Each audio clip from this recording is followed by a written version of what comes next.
तो last class में हमने बैलेंस शीट अप्रोच को पढ़ भी लिया था और एक सवाल भी कर लिया था बैलेंस शीट अप्रोच, और उसमें आपने देखा था कि जो 7 केसेस हमने किए उस जैसा ही काम हो रहा है, लेकिन हमें अकाउंट रिसीवेबल और अलाउंस ऑफ बैड डेट्स का अकाउंट भी बनाकर उसके एंडिंग बैलेंसेस खुद निकालने पड़ रहे हैं। कौन कौन से ending balances?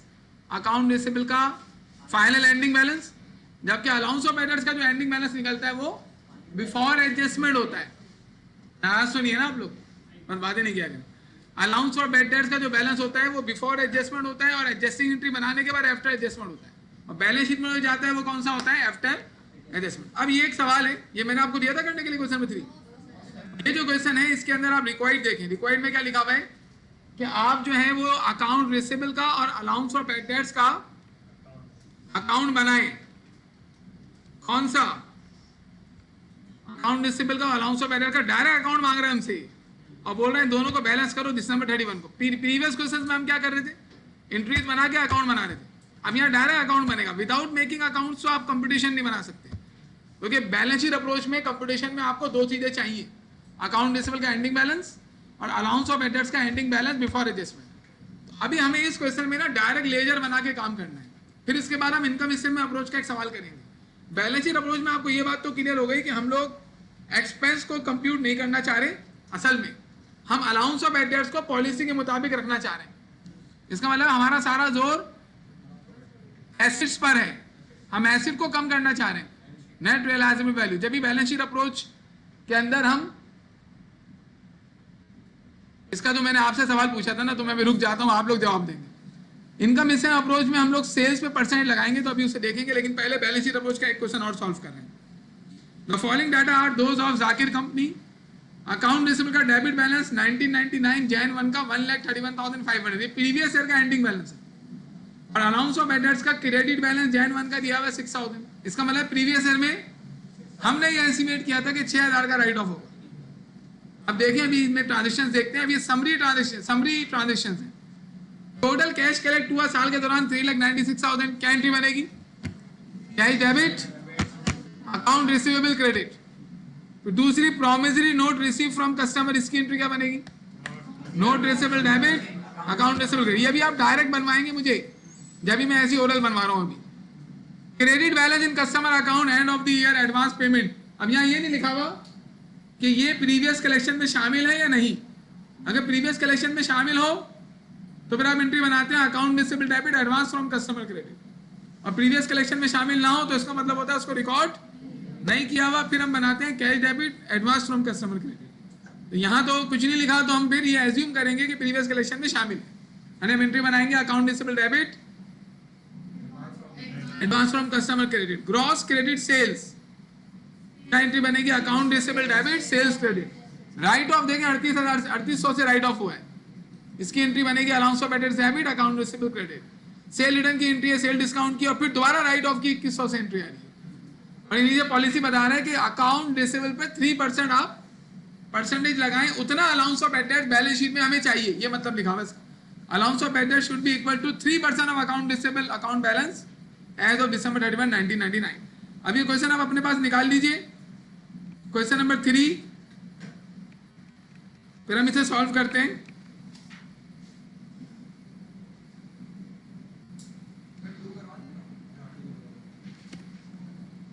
Okay, question number 3 solve कर रहे हैं ना अभी तुम लोग। क्वेश्चन नंबर 3 में देखें, डायरेक्ट आपको लेजर बनाना है जाकिर कंपनी का। तो लेजर में 2 अकाउंट्स बनते हैं इसमें, सिर्फ सारे अकाउंट्स नहीं बनते। एक अकाउंट बनता है अकाउंट रिसीवेबल का, देखें और भी अकाउंट बन सकते हैं ना इसमें, बैड डेट्स एक्सपेंस का, सेल अलाउंस का, सेल डिस्काउंट का। हम प्रोड्यूस नहीं करते उसको, क्योंकि हमारे बैड डेट्स के कंपटीशन में वो यूज नहीं होती। अब कब आपको अकाउंट्स बनाने हैं, कब नहीं बनाने, इसकी तमीज आपको करनी पड़ेगी आगे जाके। अभी तो बैलेंस शीट अप्रोच में ये 2 अकाउंट आपको लाजमी प्रोड्यूस करने हैं, अकाउंट रिसीवेबल का भी और अलाउंस, और अभी आगे जाके थोड़ी सी चेंजेस आएंगी। अब इसमें क्वेश्चन के अंदर जाएं, क्या डेट डली हुई है? 1999 जैन 1 को इनका काउंटिंग पीरियड शुरू हो रहा है, दिसंबर 31 को क्लोज हो रहा है। तो आप यहाँ डेट लिखेंगे 1999 जैन 1 टू दिसंबर 31। अब पहले बैलेंस बीडी, अकाउंट रिसीवेबल का बिगनिंग बैलेंस होता ही डेबिट में है, तो क्या बैलेंस है अकाउंट रिसीवेबल का? 1,35,000 100। अब आप सारी एंट्रीज पोस्ट करेंगे, एक एक करके। एक काम करते हैं, अलाउंस ऑफ एडर्स का अकाउंट भी साथ में ही प्रोड्यूस कर देते हैं। और जो जो एंट्रीज आएंगी उसमें अलाउंस ऑफ एडर्स आ रहा होगा तो उसमें भी हम पोस्टिंग कर देंगे।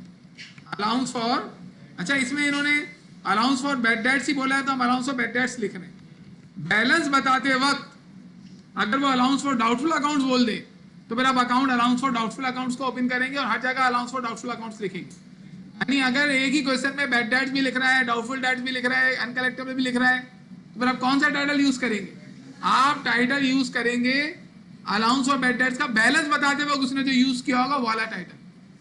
बिगनिंग बैलेंस बता रहा होगा ना, वहां पे अगर उसने अनकलेक्टेबल लिख दिया है तब आप अनकलेक्टेबल यूज करेंगे हर जगह। और अगर, क्योंकि इसका मतलब है बिगनिंग बैलेंस बताते वक्त जो बैलेंस है वो अकाउंट का बैलेंस होता है ना, इसका मतलब है अकाउंट इसी नाम से ओपन हुआ हुआ है, तो आप उसी टाइटल को यूज करेंगे। अब अलाउंस ऑफ बैड डेट्स के अंदर भी आप वही डेट इंसर्ट करेंगे। अभी ऊपर हमने लिखी है क्या, 1999 Jan 1 to December 31। Debit credit दोनों में लिखेंगे ना हम तो डेट्स, क्योंकि एंट्रीज की पोस्टिंग दोनों जगह होती है। काइंडली आप बात ना करें, 1999 जैन 1 to दिसंबर 31, और यही डेट यहां पर भी आ जाएगी। अब आप सारी एंट्रीज पोस्ट करवा दें। ये तरीका ना ज्यादा आसान है, एंट्रीज बनाने से आप बच जाते हैं, एंट्री माइंड में बन रही है जी। पहली एंट्री क्या है, total cash collection from customer, cash debit और अकाउंट्स रिसीवेबल क्रेडिट। इसमें सिर्फ अकाउंट रिसीवेबल इन्वॉल्व हो रहा है, तो आप क्या करेंगे, एंट्री नंबर 1 बोल दें। एंट्री नंबर 1 में अकाउंट रिसीवेबल क्रेडिट हो रहा है कितना, 3,96,000, और सामने आप लिख देंगे कैश। ये एक हमारी पोस्टिंग हो गई। फिर उसके बाद दूसरी है प्रॉमिसरी नोट, तो इसकी बनेगी note receivable debit, account receivable credit. इसमें भी सिर्फ अकाउंट रिसीवेबल ही इन्वॉल्व है। आप इसी वजह से आएंगे अकाउंट में और अकाउंट रिसीवेबल को एंट्री नंबर 2 में क्रेडिट करेंगे। अमाउंट कितना है, 33,000। 33,000 से क्रेडिट कर देंगे और सामने क्या लिखेंगे, नोट्स रिसीवेबल। 2 एंट्रीज हमने पोस्ट कर दी। इसके बाद दोबारा जाएं, क्या लिखा हुआ है, credit balances in customer account. इसकी क्या बनती है एंट्री, अब एंट्री आपको आनी चाहिए, account receivable debit, advance from customer credit. तो advance from account receivable debit होगा 23,100 से, 23,100 एंट्री नंबर 3, और सामने क्या आ जाएगा बताइए, advance from customer, advance from customer. इसके बाद अगली एंट्री क्या है, इसके बाद है सेल्स की एंट्री है, उधार पे सेल किया, account receivable debit, sales credit. तो सिर्फ अकाउंट रिसीवेबल आ रहा है, 6 लाख से डेबिट होगा एंट्री नंबर 4 में, और सामने क्या आ जाएगा, सेल्स। प्रॉमिसरी नोट बेटा नोट रिसीवेबल और नोट पेबल को कहते हैं। अगर लायबिलिटी हो तो नोट पेबल और रिसीवेबल हो तो नोट रिसीवेबल कहते हैं। प्रॉमिसरी नोट अकाउंट हेड नहीं होता, अकाउंट हेड नोट पेबल और नोट रिसीवेबल होता है।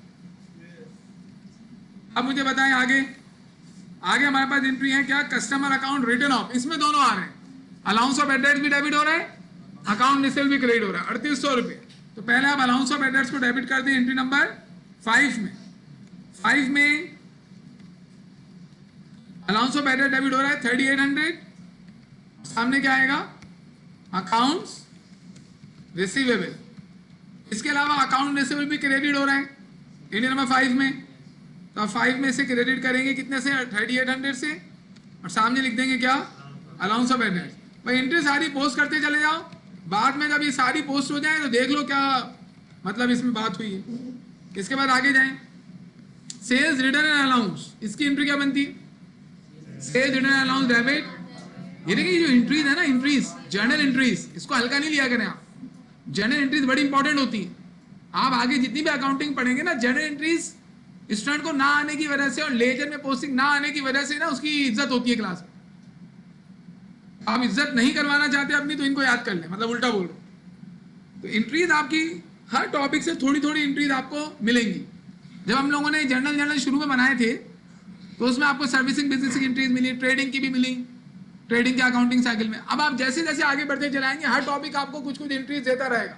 जब भी कोई नई एंट्री आपके सामने आए उसको याद रखें आप।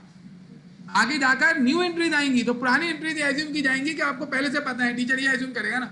अब वहां पे आप बना नहीं रहे तो वो उसका खून जलेगा, वो खून जलेगा तो आपसे बदला लेगा ना उसका। इसी वजह से आप एहतियात करें। Cell return allowance debit account receivable credit, तो आप आएंगे एंट्री नंबर 6 में अकाउंट रिसीवेबल क्रेडिट करेंगे बाय 31,400 और सामने लिखेंगे सेल्स रिटर्न है, सेल्स रिटर्न। ओके, इसके बाद फिर अगली एंट्री में जाएं। अगली ट्रांजेक्शन सेल डिस्काउंट, इसकी भी क्या एंट्री बनती है, sale discount debit account receivable credit 4,400 entry number 7 और इसमें आ जाएगा सेल्स डिस्काउंट, ये भी हो गया। इसके बाद लास्ट ट्रांजेक्शन राइट ऑफ की है अलाउंस ऑफ एडेट्स डेबिट। अच्छा, इसका अलाउंस ऑफ एडेट्स का ना हमने बिगनिंग बैलेंस नहीं लिखा, इसका बिगनिंग बैलेंस क्रेडिट में आता है, बैलेंस बीडी। इसका बिगनिंग बैलेंस जो है 6,000 है, आप बता रहे हैं 6,000 हम लिख देंगे। अभी जो आखिरी एंट्री थी allowance of bad debts debit account receivable credit 2100, ये 6,000 लिखा हुआ है, 2100 से बनेगी। तो allowance of bad debts debit entry number 8 में कितने से बेटा, 2100 रुपये से, और सामने आ जाएगा अकाउंट रिसीवेबल और यहाँ पर हमारा अकाउंट रिसीवेबल 8 में क्रेडिट होगा हाउ मच 2,100 और सामने आ जाएगा अलाउंस फॉर बैड डेट्स। ये एंट्रीज हमने सारी पोस्ट कर ली, बिगनिंग बैलेंस डालना, एंट्रीज पोस्ट कर लेंगे, बिगनिंग बैलेंस डालना नहीं भूलिएगा। अब वही तरीका है, अब आपको फूटिंग करनी है, अकाउंट रिसीवेबल को ना फाइनल बैलेंस कर लेना, क्योंकि इसमें मजीद कोई एंट्री पोस्ट नहीं होगी। कितनी एंट्रीज बाकी हैं अभी भाई, एक एडजस्टिंग एंट्री बाकी है ना अभी, वो एडजस्टिंग एंट्री बनानी है हमें, न्यूमेरिकली बैड डेट्स को एस्टिमेट करना है, उसकी एडजस्टिंग एंट्री क्या बनती है, bad debt expense debit allowance of bad dates credit, वो कहाँ बनाई हमने, उसके अंदर अकाउंट रिसीवेबल का टाइटल नहीं है, एंट्री क्या है bad debts expense debit allowance of bad dates credit, तो अकाउंट रिसीवेबल का टाइटल उस एंट्री में है ही नहीं, तो इसका मतलब है अकाउंट रिसीवेबल में कोई पोस्टिंग, हाँ, तो इसको बस फाइनल हो गया ना, ये खत्म हो गया। अब आप यहाँ पर इसको भी टोटल कर लें, ये आपके फूटिंग आ गई, और फूटिंग आने के बाद आपको बैलेंस करना है, इतने से रिसीवेबल बढ़ा है, इतने से कम हुआ है, तो माइनस कर लेंगे। पहले बड़ा अमाउंट दोनों जानिब लिख लें आप, अकाउंट आप लोगों ने पहले भी बैलेंस किए हुए। अब कम कहाँ पर है, क्रेडिट में, कितना कम है, इसके लिए टोटल अमाउंट में से आप इसको लेस कर लेंगे, तो ये आ गया बैलेंस, बैलेंस बीडी, साल के एंड का बैलेंस है ये सीडी, और इधर डेट डालेंगे क्या, दिसंबर 31, और यहाँ पर आप आएंगे और इसी बैलेंस को कॉपी कर देंगे, और यहाँ डेट आ जाएगी कौन सी, बैलेंस बीडी लिखकर क्या डेट आएगी 1999 था ना, 2000 Jan 1, ये हमने बैलेंस कर लिया। अब जो इसने हमें बताया ना क्वेश्चन के अंदर 3% अप्लाई करो, उसके कहने का मतलब है ये 3% इस पे अप्लाई करो।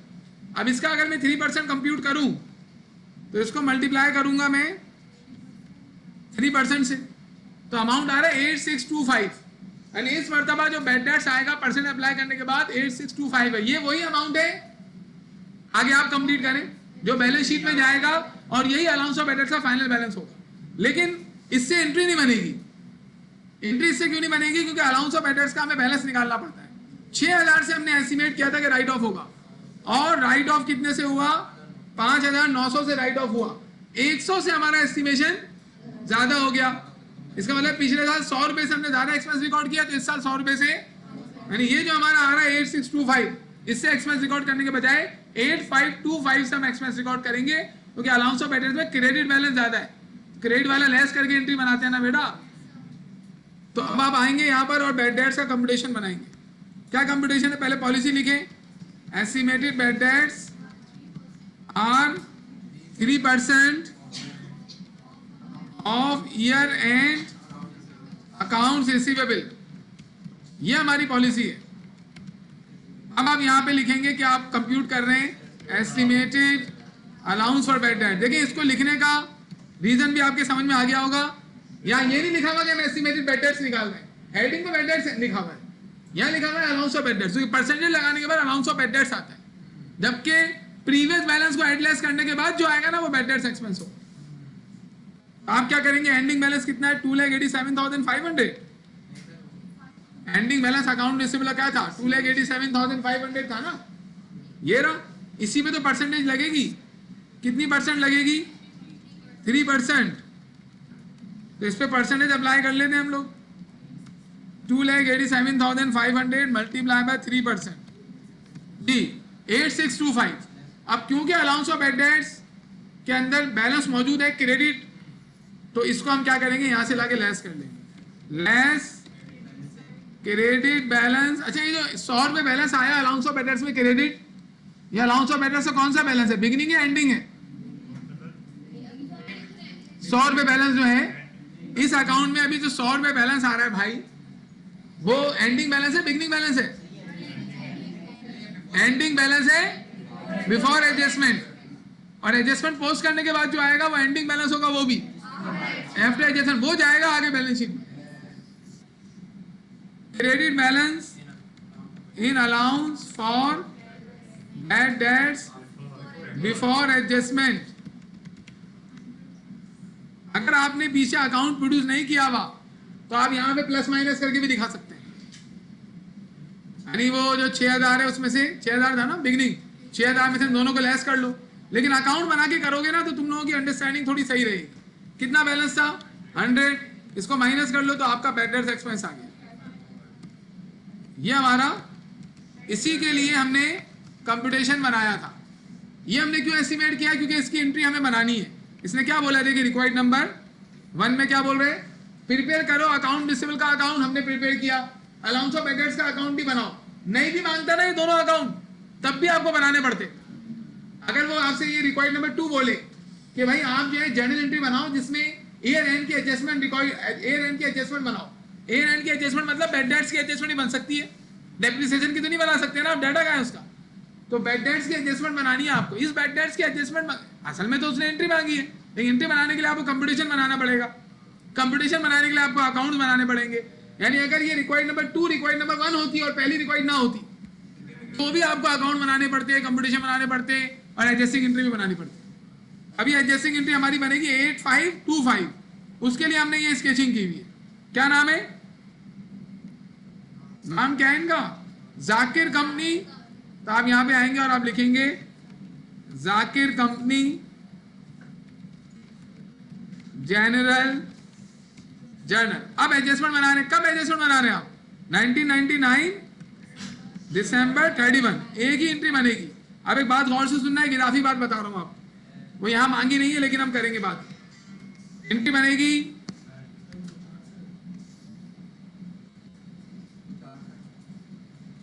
बैड डेट्स, आगे 2 मिनट है, इतना आराम से बोलोगे नफीस स्टाइल में तो मुझे पता भी नहीं चलेगा।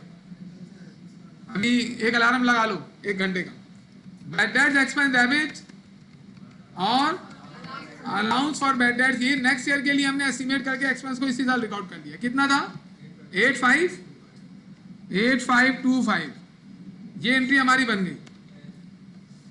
नरेशन क्या आ जाएगी, to record estimated bad debts. ये क्यों बना रहे हैं हम adjustment, because we are conservative about our assets. हम अपने एसेट को ज्यादा शो करना नहीं चाह रहे।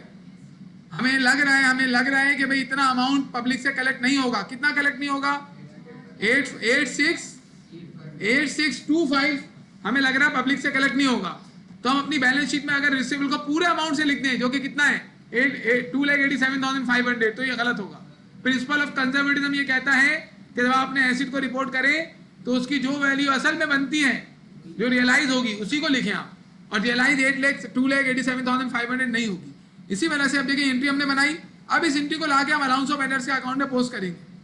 31 तारीख को एडजस्टिंग एंट्री में अलाउंस ऑफ एडर्स क्रेडिट हुआ 8525 ना, 8525 यही है। अब इसको आप बैलेंस कर लें। बैलेंस करेंगे तो बैलेंस क्या आएगा, वी नो ऑलरेडी। कितना बैलेंस आएगा 8625। ये अमाउंट मैंने अपनी आसानी के लिए लिखे हुए थे, इनको बैठा देते हैं। ओके, अब आप देखें बड़ा अमाउंट कौन सा है, क्रेडिट का। तो आप दोनों साइड पर वही अमाउंट लिख लेंगे। अकाउंट को बैलेंस करने का तरीका जो है वो वही फॉर्मल मेथड। इसमें आप कम कहां पर है, डेबिट में। कितना कम है, इसमें से माइनस करेंगे इसको, तो ये वही अमाउंट आ गया 8625। दिस इज बैलेंस सीडी, और यहां डेट आएगी इस महीने की लास्ट, मतलब इस साल की लास्ट, और यही बैलेंस यहां कॉपी हो जाएगा। यू नो इट, ऐसे बोलते हैं कि बैलेंस बीडी। अच्छा, ये सारी एंट्रीज जितनी भी मैंने बताई है ना आपको अभी तक, ये सब आपको याद होनी चाहिए। हम लोग एक टॉपिक पढ़ने वाले हैं, अगला डेप्रिसिएशन का पढ़ेंगे, उसके बाद कंट्रोल अकाउंट का टॉपिक पढ़ेंगे। कंट्रोल अकाउंट में यही सारी एंट्रीज हैं। अब अगर मैं उस वक्त पूछूं आपसे राइट ऑफ की एंट्री बताओ, आप हाँ करेंगे ना तो बहुत टाइम जाया होगा हमारा। हमने वो टाइम जो वहां पे बचाना था ना, उसके लिए हमने यहाँ पे काम किया हुआ है।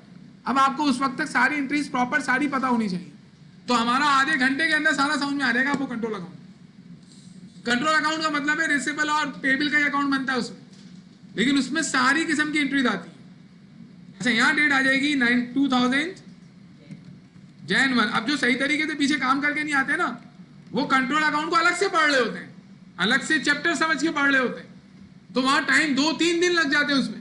हालांकि वो मेरे ख्याल में एक दिन के अंदर मैक्सिमम खत्म हो जाना चाहिए। उसमें एक आध इजाफी चीजें हैं, बाकी सब वही। अब बैलेंस शीट बनाते वक्त क्या करना है, अकाउंट रिसीवेबल का ये बैलेंस जाएगा और अलाउंस ऑफ अदर्स का ये बैलेंस जाएगा 8625। तो हमारी पार्शियल बैलेंस शीट बनेगी दाखिल कंपनी की। हालांकि यहाँ नोट रिसीवेबल का अकाउंट भी हम लिख सकते हैं, एडवांस फ्रॉम कस्टमर का भी लिख सकते हैं, वो मैंने आपको पहले दिखा दिया था, यहाँ मैं मेंशन नहीं कर रहा हूँ। पेपर में आप करिएगा, एडवांस फ्रॉम कस्टमर का लाइब्रेरी में अकाउंट बना देना, नोट रिसीवेबल का वहां बना देना, ताकि कमी ना हो। अब आप बताएं अकाउंट रिसीवेबल कितना है, 287500।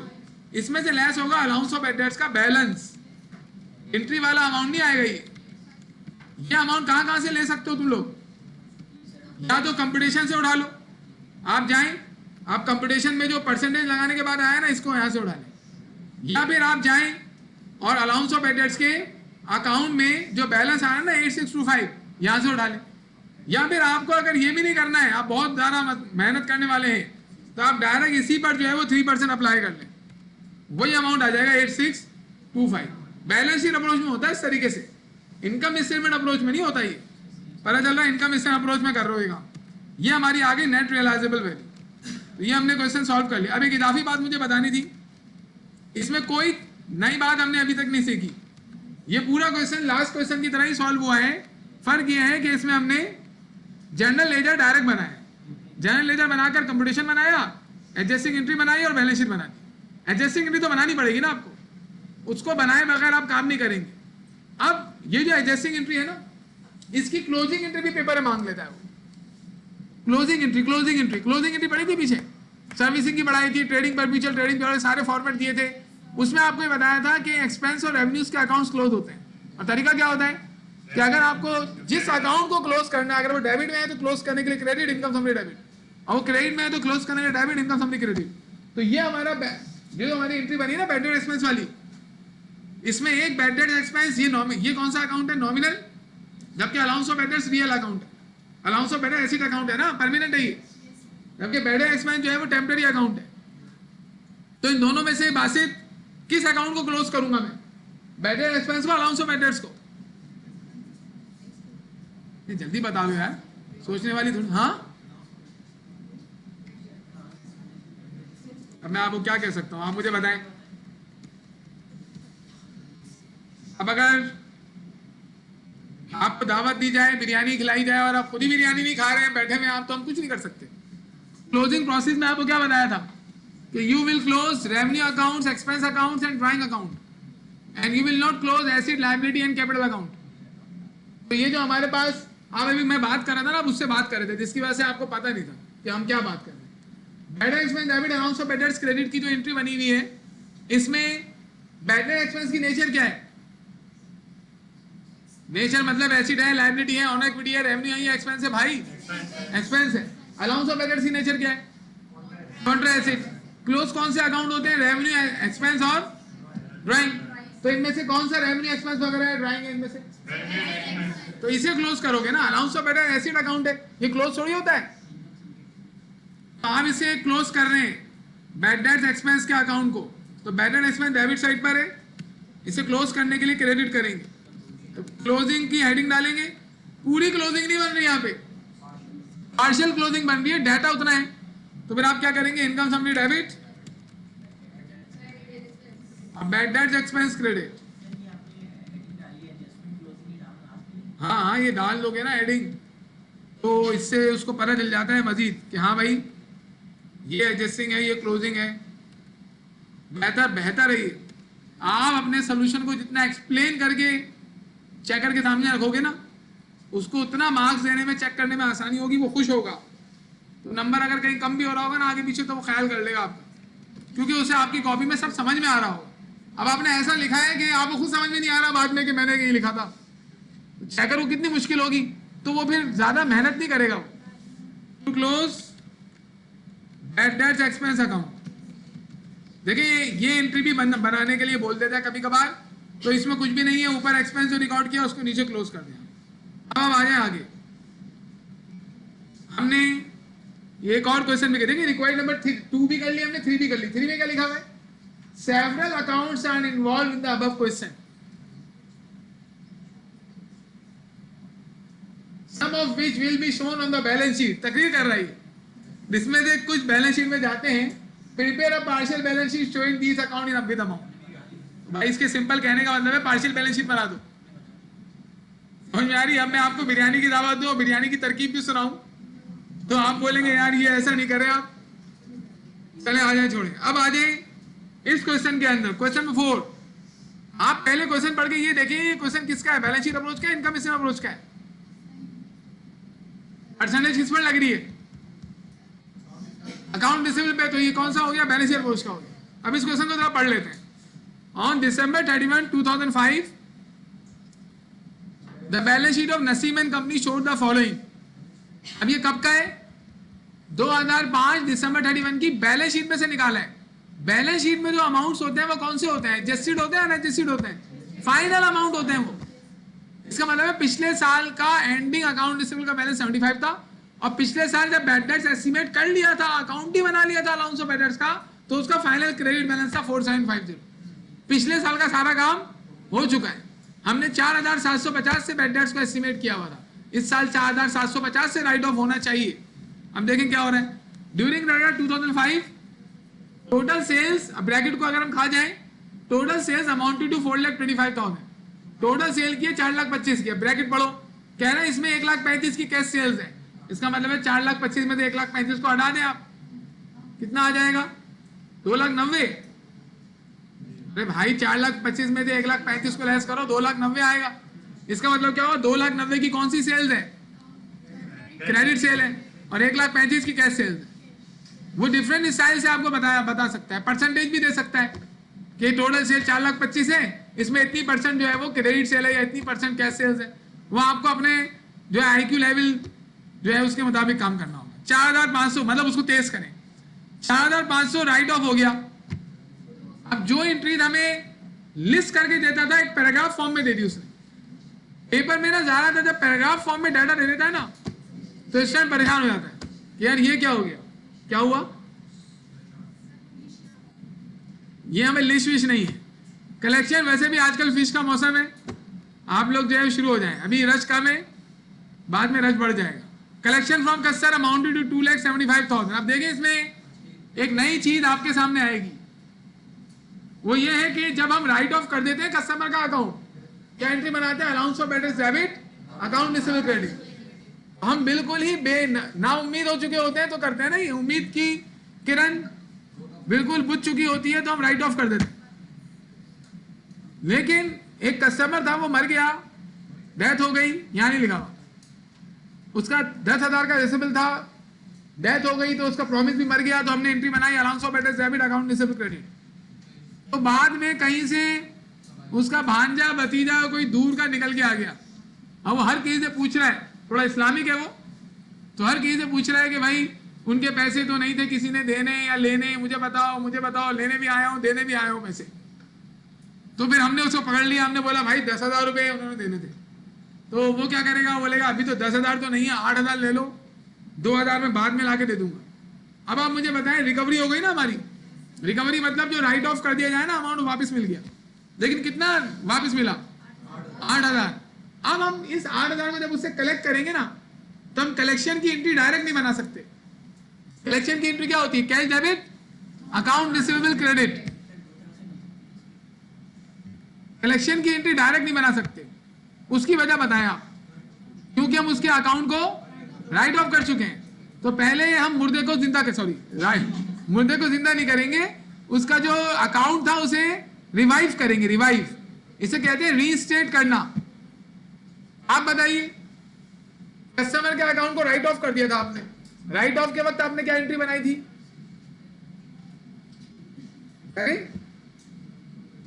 भाई कर दो, फैन ऑफ कर दो, फैन ऑन कर दो, जो भी करना है कर ले, फिर ये एंट्री बताएंगे। हाँ, राइट ऑफ जब हमने किया था उसके अकाउंट को नहीं बताना चाह रही आप, तो हमने क्या एंट्री बनाई थी? Allowance of added debit, account receivable credit, इनसे पूछ रहा हूं, सही है। अब जब वो कस्टमर का भांजा भतीजा जो भी आ गया, तो अब उसके अकाउंट को हम रीस्टेट कैसे करेंगे? दोबारा रिसीवेबल को डेबिट कर देंगे और अलाउंस ऑफ एडेड्स को क्रेडिट कर देंगे। इसे कहते हैं रीस्टेट करना। पहले उसके अकाउंट को जिंदा करेंगे इन शॉर्ट, फिर उसके बाद कलेक्शन भी करेंगे, cash debit, account receivable credit. तो ये एंट्री देखिए शुरू में मौजूद है, ये मैंने आपको पहले नहीं पढ़ाई थी, अब हम कर रहे हैं। क्या लिखा हुआ है? प्रीवियसली रिटर्न ऑफ, यहाँ रिटर्न ऑफ गायब हो गया, previously return of account recovered, जो पहले राइट ऑफ कर दिया था वो रिकवर हो गया। तो क्या एंट्री बनी? देखो पहले रीस्टेट की एंट्री बनी। अगर आपने रीस्टेट नहीं किया और ये डायरेक्ट कलेक्शन की एंट्री बना दी, गलत होगी। आप पहले ये जो राइट ऑफ किया था उसको उल्टा करेंगे वापस। इन शॉर्ट, राइट ऑफ की देखो ऊपर एंट्री बनी हुई है ना, इसी को उलट दें आप, अकाउंट रिसीवेबल डेबिट कर दें, अलाउंस ऑफ एडेड्स क्रेडिट कर दें, उसके बाद कलेक्शन कर लें। तो ये पूरा जो प्रोसेस हुआ है ना दो एंट्रीज का, इसे कहते हैं रिकवरी। क्या कहते हैं? तो रिकवरी की कितनी एंट्रीज बनती है? दो, एक रीस्टेट की, एक कलेक्शन की। अब आप देखिए, मैं आपसे एक बात कह रहा हूं कि मैंने कस्टमर से 1 लाख रुपए रिसीव किए, तमाम कस्टमर से, जिसमें 2000 वो शामिल हैं जो अमजद का अमाउंट पहले मैंने राइट ऑफ कर दिया था। तो इसका मतलब है कि 3 एंट्रीज बनेंगी ना। 98,000 तो नॉर्मल कलेक्शन हुई है। दोबारा मैं सवाल बता दूं, 1 लाख की कलेक्शन हुई जिसमें 2000 वो अमाउंट शामिल है जो प्रीवियसली राइट ऑफ हो गया था। तो अब 98,000 की तो कलेक्शन 1 लाख में से नॉर्मल होगी, उसकी नॉर्मल एंट्री बना दो, जैसे अभी हम बना रहे हैं। मैं आपके कौन सा सवाल है? ये छठा ही है ना? अच्छा देखें, नॉर्मल एंट्री हम बना रहे थे, इसे गौर से देखिएगा बेटा। कैश डेबिट और अकाउंट रिसीवेबल क्रेडिट। अभी ये तो हमने नॉर्मल कलेक्शन की है, कौन सी वाली? 98,000 की, ये नॉर्मल कलेक्शन है। बाकी जो 2000 की कलेक्शन हो रही है ये नॉर्मल नहीं है, ये उन कस्टमर से हमने कलेक्शन की है जो जिसका अकाउंट राइट ऑफ हो गया था। डिफॉल्ट किसी और चीज की वजह से भी हो सकता है वो इंसॉल्वेंट हो गया हो, बाद में जब पैसे आए तो लेके आ गया पैसे, लेकिन हमें उम्मीद नहीं थी कि पैसा आएगा, क्योंकि जो इंसॉल्वेंट हो जाता है फिर वो बाद में कहाँ आता है, लेकिन वो आ गया, ईमानदार था। तो हमने पहले उसके अकाउंट को जिंदा करना है, अकाउंट रिसीवेबल डेबिट, और ये हमारा हमने जिंदगी बख्शी उसके अकाउंट को। इसका मतलब है जो हमने राइट ऑफ कर दिया था ना, असल में वो एक्चुअल नहीं हुआ था, वापस आ गया ना वो, कितने से? 2000 से वापस आ गया वो। अब आप कलेक्शन करेंगे उस बंदे से और कैश डेबिट करेंगे। मैं आपको एक बात बताना चाह रहा हूं, असल में आप गौर से देखेंगे तो आपको एक दफा में समझ में आ जाएगी। रिसीवेबल क्रेडिट 2000, देखिए इसमें हमारे पास जो कलेक्शन की एंट्री है ना, एक तो ये कलेक्शन की एंट्री आपकी, ये नॉर्मल कलेक्शन है, और एक ये कलेक्शन की एंट्री आपकी, सही है। ये दोनों कलेक्शन की एंट्री एक जैसी है, cash debit, account receivable credit. तो आप इसको क्लब करके बना सकते हैं। 1 लाख रुपए कस्टमर से लिए आपने, उसमें 2000 रिकवरी का पैसा है, बाकी 98,000 तो नॉर्मल हुआ ना। अरे वो तो एग्जाम्पल ही खत्म कर दी हमने, हम तो दूसरी एग्जाम्पल में आ चुके हैं। वो एग्जाम्पल तो खत्म हो गई बेटा। अल्लाह हम सब पे रहम फरमाए। नाराज नहीं होया करें आप लोग, बस मुझे बोलने दिया करें, जागते रहे। पहले मैंने जो एग्जाम्पल ली थी वो भी हमने खत्म करके एक नई एग्जाम्पल बनाई कि 1 लाख रुपए एज्यूम करें कि कस्टमर से लेने थे और हमने लिए 1 लाख रुपए, उसमें 2000 रुपए जो है वो हमारी जो नॉर्मल कलेक्शन नहीं है, 98,000 नॉर्मल कलेक्शन। अगर जो पुरानी वाली एग्जाम्पल अगर हम वो दें, वो क्या थी? 8,000 रुपए। तो हम बोलें कि अगर 1,20,000 रुपए हमने टोटल कलेक्ट किए हैं, उसमें 8,000 रुपए जो है वो रिकवरी के हैं, तो 1,20,000 में से 8,000 निकालो, 1,12,000, तो 1,12,000 की नॉर्मल कलेक्शन हो जाएगी। बाकी बचे 8,000, वो 8,000 की आप रीस्टेट करेंगे और फिर 8,000 से आप कलेक्शन कर लेंगे। कौन से 2 बच गए? वो कुछ भी नहीं करेंगे उसको, बाकी तो 2 उसने नहीं दिए ना 10 में से, उसको ना रीइंस्टेट करेंगे ना कलेक्ट करेंगे, जब वो लाएगा तो करेंगे। जितना हमने राइट ऑफ किया होता है उसमें से सिर्फ उतनी ही रिकवरी हम करते हैं जितने से हमें रिकवरी हो रही है। वो तो एस्टिमेट हो गया, राइट ऑफ सब कुछ कर दिया था ना, उसको तो खत्म कर दिया आपने। अगर मुझे एक कस्टमर से, देखिए जब आपने क्वेश्चन कर दिया हो ना, मैं बोल रहा हूं तो आप पहले मुझे बोलने दें, इसका मतलब होता है मैंने आपका क्वेश्चन समझ लिया, सही। अगर मुझे एक कस्टमर से 80,000 लेने थे और वो इंस्टॉलमेंट हो गया, बाद में वो 10,000 रुपये लेके आया, तो मैंने तो 80,000 से उसके अकाउंट को राइट ऑफ कर दिया था। राइट ऑफ का मतलब एस्टिमेट एक्चुअल बन गया, खत्म हो गया। अब जब वो उसमें से लेके आएगा ना मेरे पास 10,000, तो मैं 10,000 से रिकवरी कर लूंगा। फिर वो जो मेरा 10,000 का एस्टिमेशन एक्चुअल बना था ना, वो डायरेक्ट एस्टिमेटेड हो गया, दोबारा एस्टिमेटेड हो गया वो। फिर वो 10,000 लेके आया, फिर 10,000 से मैं रिकवरी की 2 इंट्रीज बनाऊंगा। इसलिए जितना इतना वो लाता रहेगा उतनी उतनी मैं रिकवरी की इंट्रीज बनाता रहूँ। और जो मेरा एक्चुअल बैड डेट्स बना था ना, अब वो एक्चुअल थोड़ी है, अब तो दोबारा account allowance of adverse credit side पर आ जाएगा।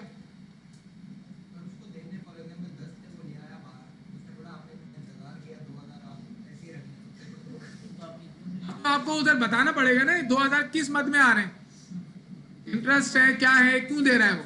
जब तक उसका रीजन क्लियरिफाई नहीं होगा एंट्री नहीं बना सकते। 10,000 की बना सकते हैं, गिफ्ट तो फिर अकाउंटिंग रिकॉर्ड में तो उसको कुछ नहीं कर सकते, आप अलग से रख लेंगे। हाँ मसाला, अच्छा मिसाल, एग्जाम्पल, यस। इनकी बात सुने बेटा, राइट ऑफ कितने से किया, सही सही, 10,000 से राइट ऑफ किया था, इस दफा 8,000 से रिकवरी हो गई।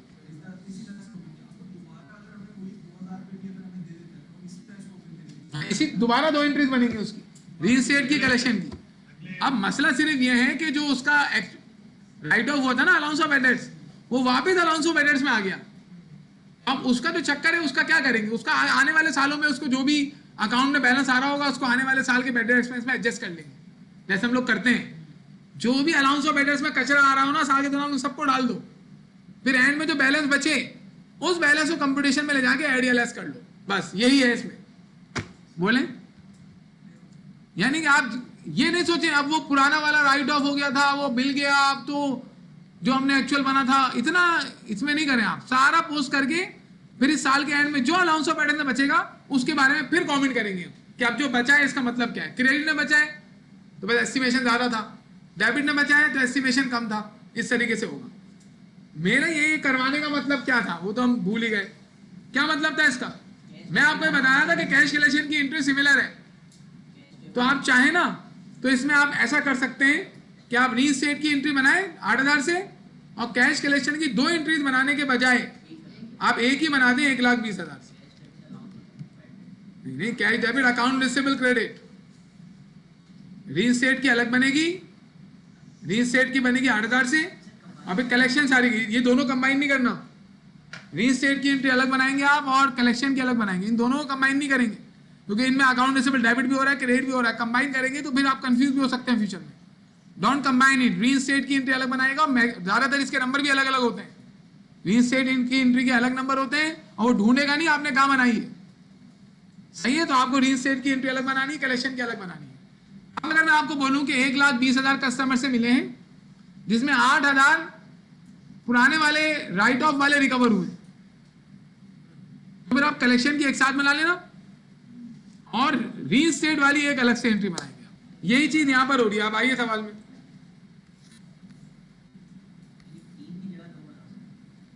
हाँ, 3 की जगह पे 2 एंट्री बन सकती है, लेकिन एक नहीं करेंगे आप इसको। हो तो सकती है एक, लेकिन वो अजीब सारी एंट्री में मिला लें आप, फिर तो वो तो एक ही एंट्री बना लो, ऐसे नहीं करेंगे। रीस्टेट की उसकी एंट्री अलग अलग रखें। अब देखिए इसमें क्या बोल रहे हैं, कलेक्शन फ्रॉम कस्टमर से पड़ेगा। Collection from customer amounted to 2,75,000, total collection आई है 2,75,000 की। आगे इसके बारे में बता रहे हैं, इसमें 1,500 वो अमाउंट है जो प्रीवियसली हमने राइट ऑफ किया हुआ था। इसका मतलब है नॉर्मल कलेक्शन कितनी है, 2,73,500, बाकी 1,500 रीस्टेट की।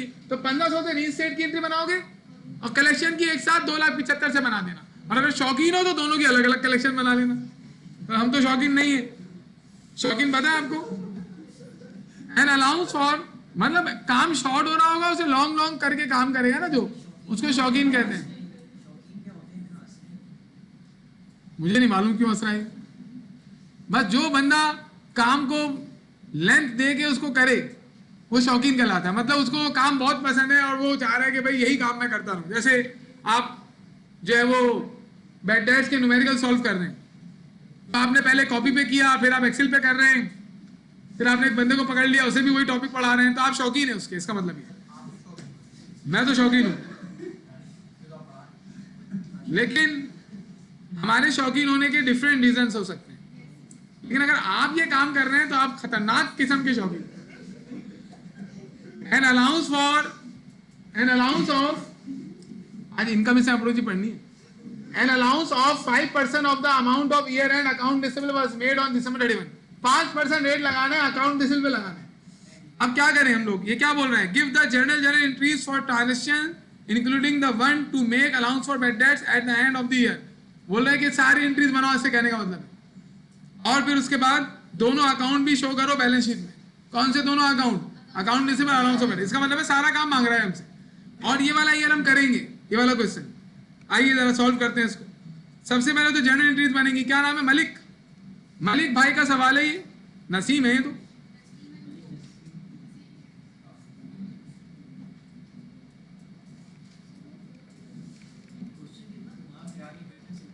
नहीं, इसमें हाँ बेड डेट्स के अंदर ना यही मामला है।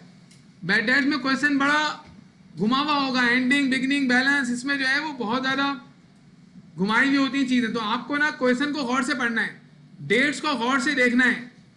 अगर आपने ऐसा नहीं किया तो आपसे एरर हो सकता है। सबसे इंपॉर्टेंट चीज होती है कि आप डेट्स को गौर से देखें कि जो बैलेंसेस दे रहा है वो कब के हैं और हमें किस दिन के बैलेंसेस चाहिए। This is very important. चलो डेट बताओ। डेट है हमारे पास 2006। ये देखिए यहां जो लिखा हुआ है ना कि 2005 के एंडिंग बैलेंसेस दे रहा है, उसके बाद इधर ड्यूरिंग द ईयर 2005 ही लिख दिया इसने गलती से ही। ये 2006 होगा, यहां क्या आएगा 2006। ये 2005 नहीं है, दिस इज 2006। सही है। टोटल सेल्स कितनी हुई है 4,25,000, जिसमें 1,35,000 कैश सेल्स है। चलो एंट्री बनवाओ। 2006 Jan 1 to December 31 जी। अब बताएं। नंबर 1 कैश डेबिट और अकाउंट रिसीवेबल भी डेबिट और सेल्स क्रेडिट। अमाउंट बताएं। सेल्स टोटल कितनी है 4,25,000 और कैश सेल्स कितनी है 1,35,000 और इसके अलावा हमारे पास 2,90,000 की आ गई हमारे पास credit sales. Narration to record cash and credit sales. आप लिख लें sold merchandise on cash and on credit, दोनों नरेशन आ सकती है, बात वही है। इसके बाद अगली एंट्री देखें आप, अगली क्या लिखी हुई है 4,500 से राइट ऑफ हो गया, तो हम नंबर 2 दे देंगे, हालांकि नंबर उसने दिए नहीं हमें। Allowance for bad dates debit और अकाउंट्स रिसीवेबल क्रेडिट कितना था 4,000। ये हमारा राइट ऑफ हुआ, ये इस साल राइट ऑफ हुआ है।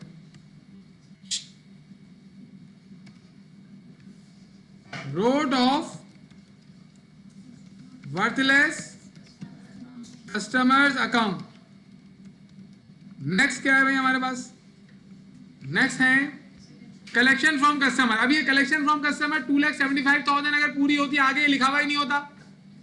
जो आगे लिखा हुआ है कि भाई 1,500 जो है वो प्रीवियसली राइट ऑफ वाले रिकवर हुए, तो आप डायरेक्ट एंट्री बनाते हैं कैश डेबिट और अकाउंट रिसीवेबल क्रेडिट। लेकिन अभी ऐसा नहीं होने वाला, अभी पहले एंट्री बनेगी रीइंस्टेट की। रीइंस्टेट कितने से करना है 1,500 से जी बेटा। तो आप इसमें एंट्री बनाएंगे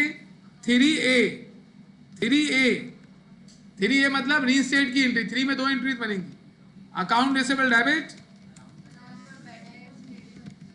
और allowance for bad dates credit. कितना है 1,500। अब आप सारी कलेक्शन एक साथ कर लें, या अगर आप शौकीन हैं तो आप 1500 की अलग कलेक्शन करें और 2,73,500 की अलग कलेक्शन करें, लेकिन हम नहीं है शौकीन। क्या लिखेंगे इधर? To reinstate customers account, customer के अकाउंट को हमने रिवाइव कर दिया। अब 3B बनाएंगे आप। 3B में आप कलेक्शन करेंगे कैश डेबिट और अकाउंट रिसीवेबल क्रेडिट। वो मैंने आपको पीछे बना के दिखाई थी, यहां भी बना लेता हूं। कलेक्शन हो जाएगी कितने से? 2,75,000 से। क्या हो गया बेटा? 2,75,000 से हमारे पास कलेक्शन आ गई। टू रिकॉर्ड, जल्दी चले जाए, कैश कलेक्शन। अब देखें, ये एंट्री आप चाहें तो आप इसको अलग अलग करके बना सकते हैं।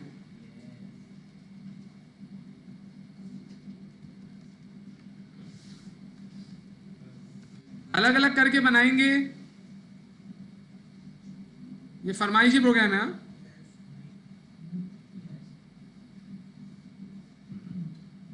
तो आप क्या करेंगे, आप पहले रीस्टेट की एंट्री बना लीजिएगा, उसके बाद कलेक्शन की 2 एंट्रीज बना लेंगे। एक ये कलेक्शन करेंगे 1500 वाली, और एक और कलेक्शन कर लेंगे आप। ये 3B हो जाएगा, सही है। कितने से? 1500 से। पहले रीस्टेट वाली कलेक्शन कर लो, फिर उसके बाद एक कलेक्शन करोगे आप 2,75,000 में से ये 1500 वाली कलेक्शन हटा दो, बाकी ये नॉर्मल कलेक्शन आ जाएगी तुम लोगों की। इससे दोबारा एंट्री बना लोगे और ये हो जाएगी हमारे पास 3C। ऐसे बना लेंगे आप। लेकिन हम इन दोनों एंट्रीज को कंबाइन क्यों कर रहे हैं? एक जैसी एंट्री नहीं। सही है, अब आप ही आ जाते हैं। अकाउंट रिसीवेबल 2 दफा क्रिएट करोगे एक ही एंट्री में, this is not possible. Compound entry का मतलब होता है ऐसी एंट्री जिसमें एक से ज्यादा डेबिट हो, एक से ज्यादा क्रेडिट हो, लेकिन वो डिफरेंट होते हैं। सारे डेबिट डिफरेंट टाइटल होंगे, सारे क्रेडिट डिफरेंट टाइटल होंगे। तो 2 मरतबा अकाउंट रिसीवेबल आप नहीं लिख सकते, क्योंकि एंट्रीज जो बनती है कंट्रोल अकाउंट से बनती है। सब्सिडियरी अकाउंट से अगर एंट्रीज बना रहे हो तो उस टाइम फिर तो तमाम कस्टमर के रिसीवेबल अलग अलग क्रेडिट कर सकते हो, लेकिन जर्नल एंट्रीज बनती हैं कंट्रोल अकाउंट की मदद से। कंट्रोल अकाउंट में पोस्ट होती है जाके। हाँ, फिर तो वही करना पड़ता है, अलग अलग करना पड़ता है। अगर डेट वाला हिसाब होता है ना कि भाई 1500 से हमारी रिकवरी हुई है, तो उसका अलग एंट्री बनानी पड़ती। अभी तो कलेक्शन हो रही है 2,73,500 की जो नॉर्मल कलेक्शन है, ये भी तो एक दिन में नहीं हुई होगी ना। ये जो एंट्रीज होती है ना हमारे पास रिसीवेबल के टॉपिक में, ये समरी एंट्रीज होती है। समरी मतलब पूरे साल का सम करके दे देते हैं। तो इसी वजह से हमें क्या करना पड़ता है, एक ही एंट्री बनानी पड़ती है हर चीज की। लेकिन अगर वो डेट वाइज दे इस तरीके से किसी क्वेश्चन के अंदर, तो फिर आप सबको अलग अलग करेंगे। लेकिन एक ही डेट में हो रहा हो ये सारा, फिर आप एक साथ करेंगे। आप तो ये चाहेंगे ना कि आपको काम कम करना है, लेकिन जितने पॉइंट्स पेपर में बनाएगा उतने आपको एंट्रीज बनानी है। पेपर में 10 पॉइंट बनाए, 10 की 10 अलग अलग एंट्रीज बनाना, क्योंकि हर पॉइंट के डिफरेंट मार्क्स होंगे।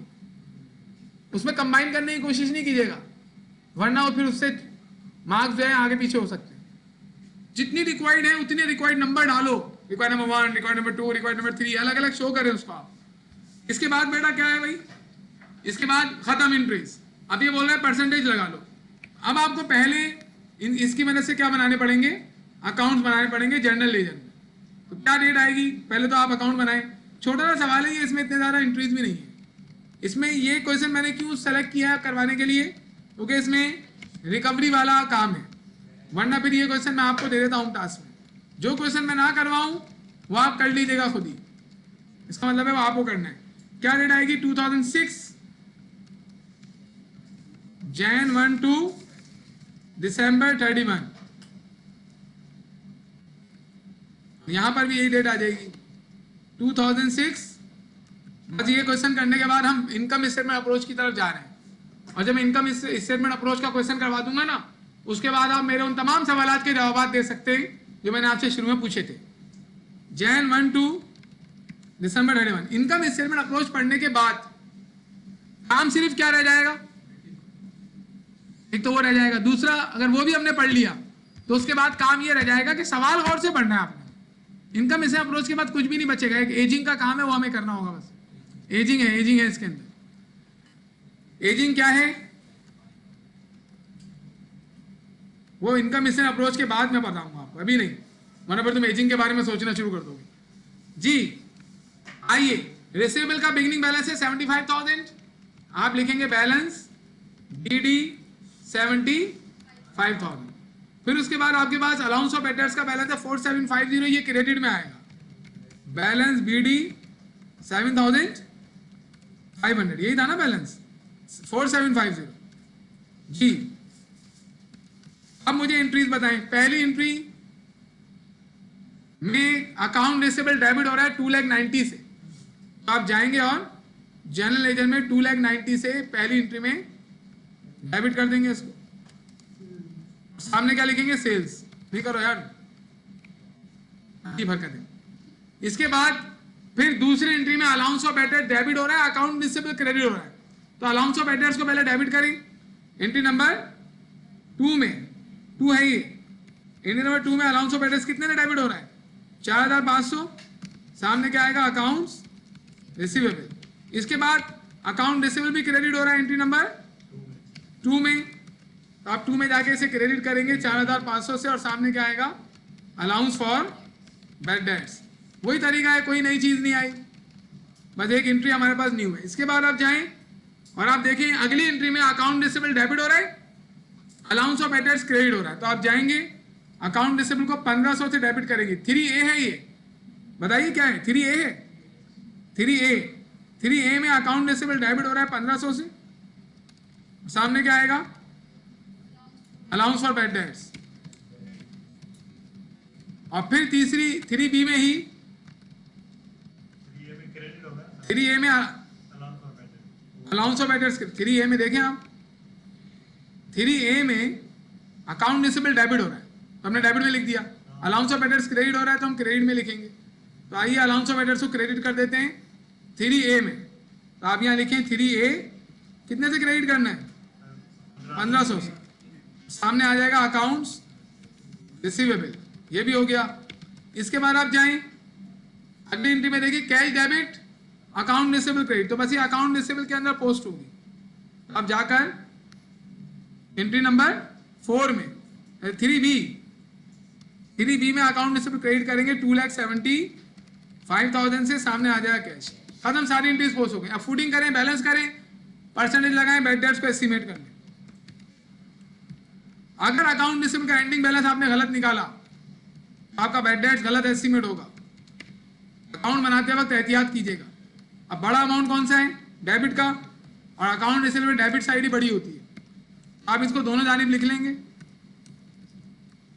और कम कहां पर है, क्रेडिट में कितना कम है माइनस कर लो इसमें से,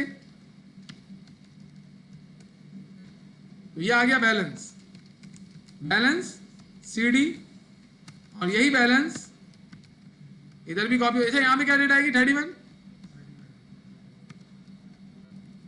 और यहां पर डेट आ जाएगी हमारी नेक्स्ट पीरियड की फर्स्ट, क्या डेट आएगी 2007 Jan 1, और यहां बैलेंस BD लिख देंगे। मतलब अब जो परसेंटेज लगेगी वो लगेगी 87।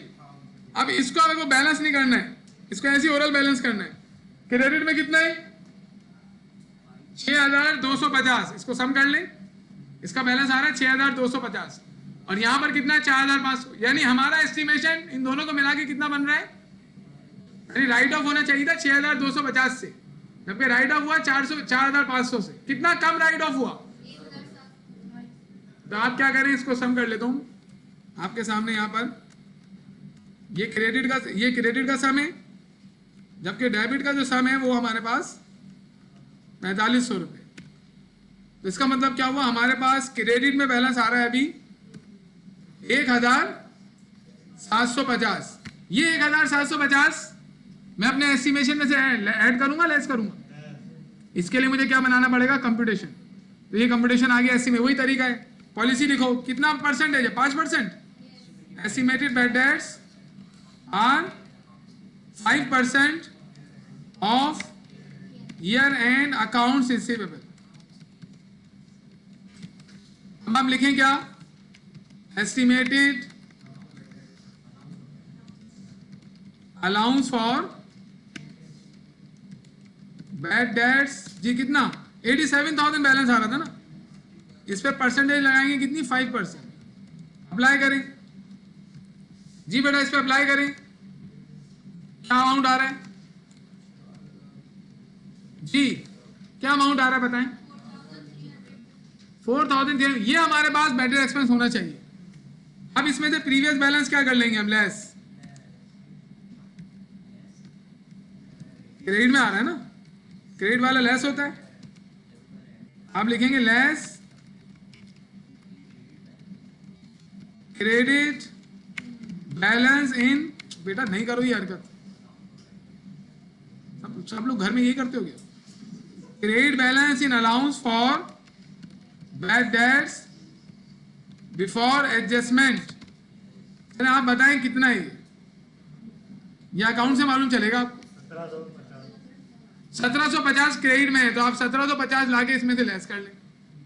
आप कैलकुलेटर साथ साथ क्या करें, देखें एरर हो सकता है, जब भी आप लोग कैलकुलेटर यूज करके काम किया करें हमारे साथ। ये आ गया बैटरी एक्सपेंस 2600 रुपये, इतने से आप एक्सपेंस रिकॉर्ड करेंगे। और इसने हमारे क्वेश्चन में देखें क्या बोला है, बोला सारी एंट्रीज बनाओ, ईयर एंड की एंट्री बनाओ, तो ईयर एंड का 2600 रुपये आ गया अमाउंट। अब आप जाएंगे जनरल में, यहाँ पे क्या लिखेंगे, एडजस्टमेंट जी, एडजस्टमेंट लिखकर आप एंट्री बना दें। कब एंट्री बनेगी, दिसंबर 31, क्या एंट्री बनेगी, bad debts expense debit allowance for bad dates credit, कितना अमाउंट है 2600। इसकी क्लोजिंग मांगी है इसने, कुछ भी नहीं बोला, क्लोजिंग मांगे तो बनाया करो बस, narration to record estimated bad debts. जो आप लोग बैड डेट्स शुरू में पढ़ा था आपने, जो सवालात पैदा हुए थे उनमें से काफ़ी चीज़ों के आंसर आपको मिल चुके होंगे। अब इसको ले जाकर 2600 रुपये को इस अकाउंट में पोस्ट करेंगे और 31 दिसंबर एडजस्टमेंट 2600। अब इसको बैलेंस कर लो, बैलेंस के लिए फुटिंग होगी और यहाँ की भी फुटिंग होगी, यहाँ तो वही है अमाउंट, तो क्रेडिट साइड का अमाउंट बड़ा है तो इसको दोनों जारी लिख लेंगे। कम अमाउंट कहां पर है, डेबिट में कितना कम है, 8,850 में से 4500 को लेस करें, देखिए वही आ गया 4350 जो कंप्यूटेशन में आ रहा था, तो यही आना भी चाहिए। अगर नहीं आए तो इसका मतलब है आपने अकाउंट में कहीं एरर किया है। बैलेंस सीडी और यहाँ डेट आ जाएगी 31 और इधर हमारे पास आ जाएगा डेट आएगी 2007 Jan 1, बैलेंस बीडी कितना 4350। अब आपको बैलेंस शीट बनाने का कहा जाए तो आप क्या करेंगे, अकाउंट रिसीवेबल लेके जाएंगे, ये एंडिंग बैलेंस, और अकाउंट्स ऑफ डेटर्स का लेके जाएंगे, ये एंडिंग बैलेंस। बैलेंस शीट में अकाउंट रिसीवेबल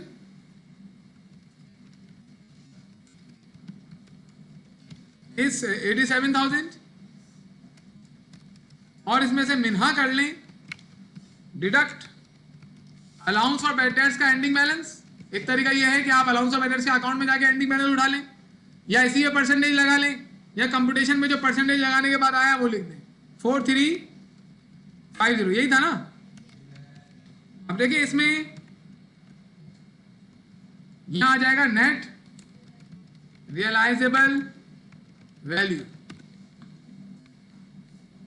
एक असाइनमेंट मुझे देना है आपको। अच्छा, मैं अगर इसको नेट रियलाइजेबल वैल्यू को डिवाइड करूं ना अकाउंट रिसीवेबल से और मल्टीप्लाई कर लूं 100 से, कितना परसेंट आएगा, 5% बैड डेट्स है ना।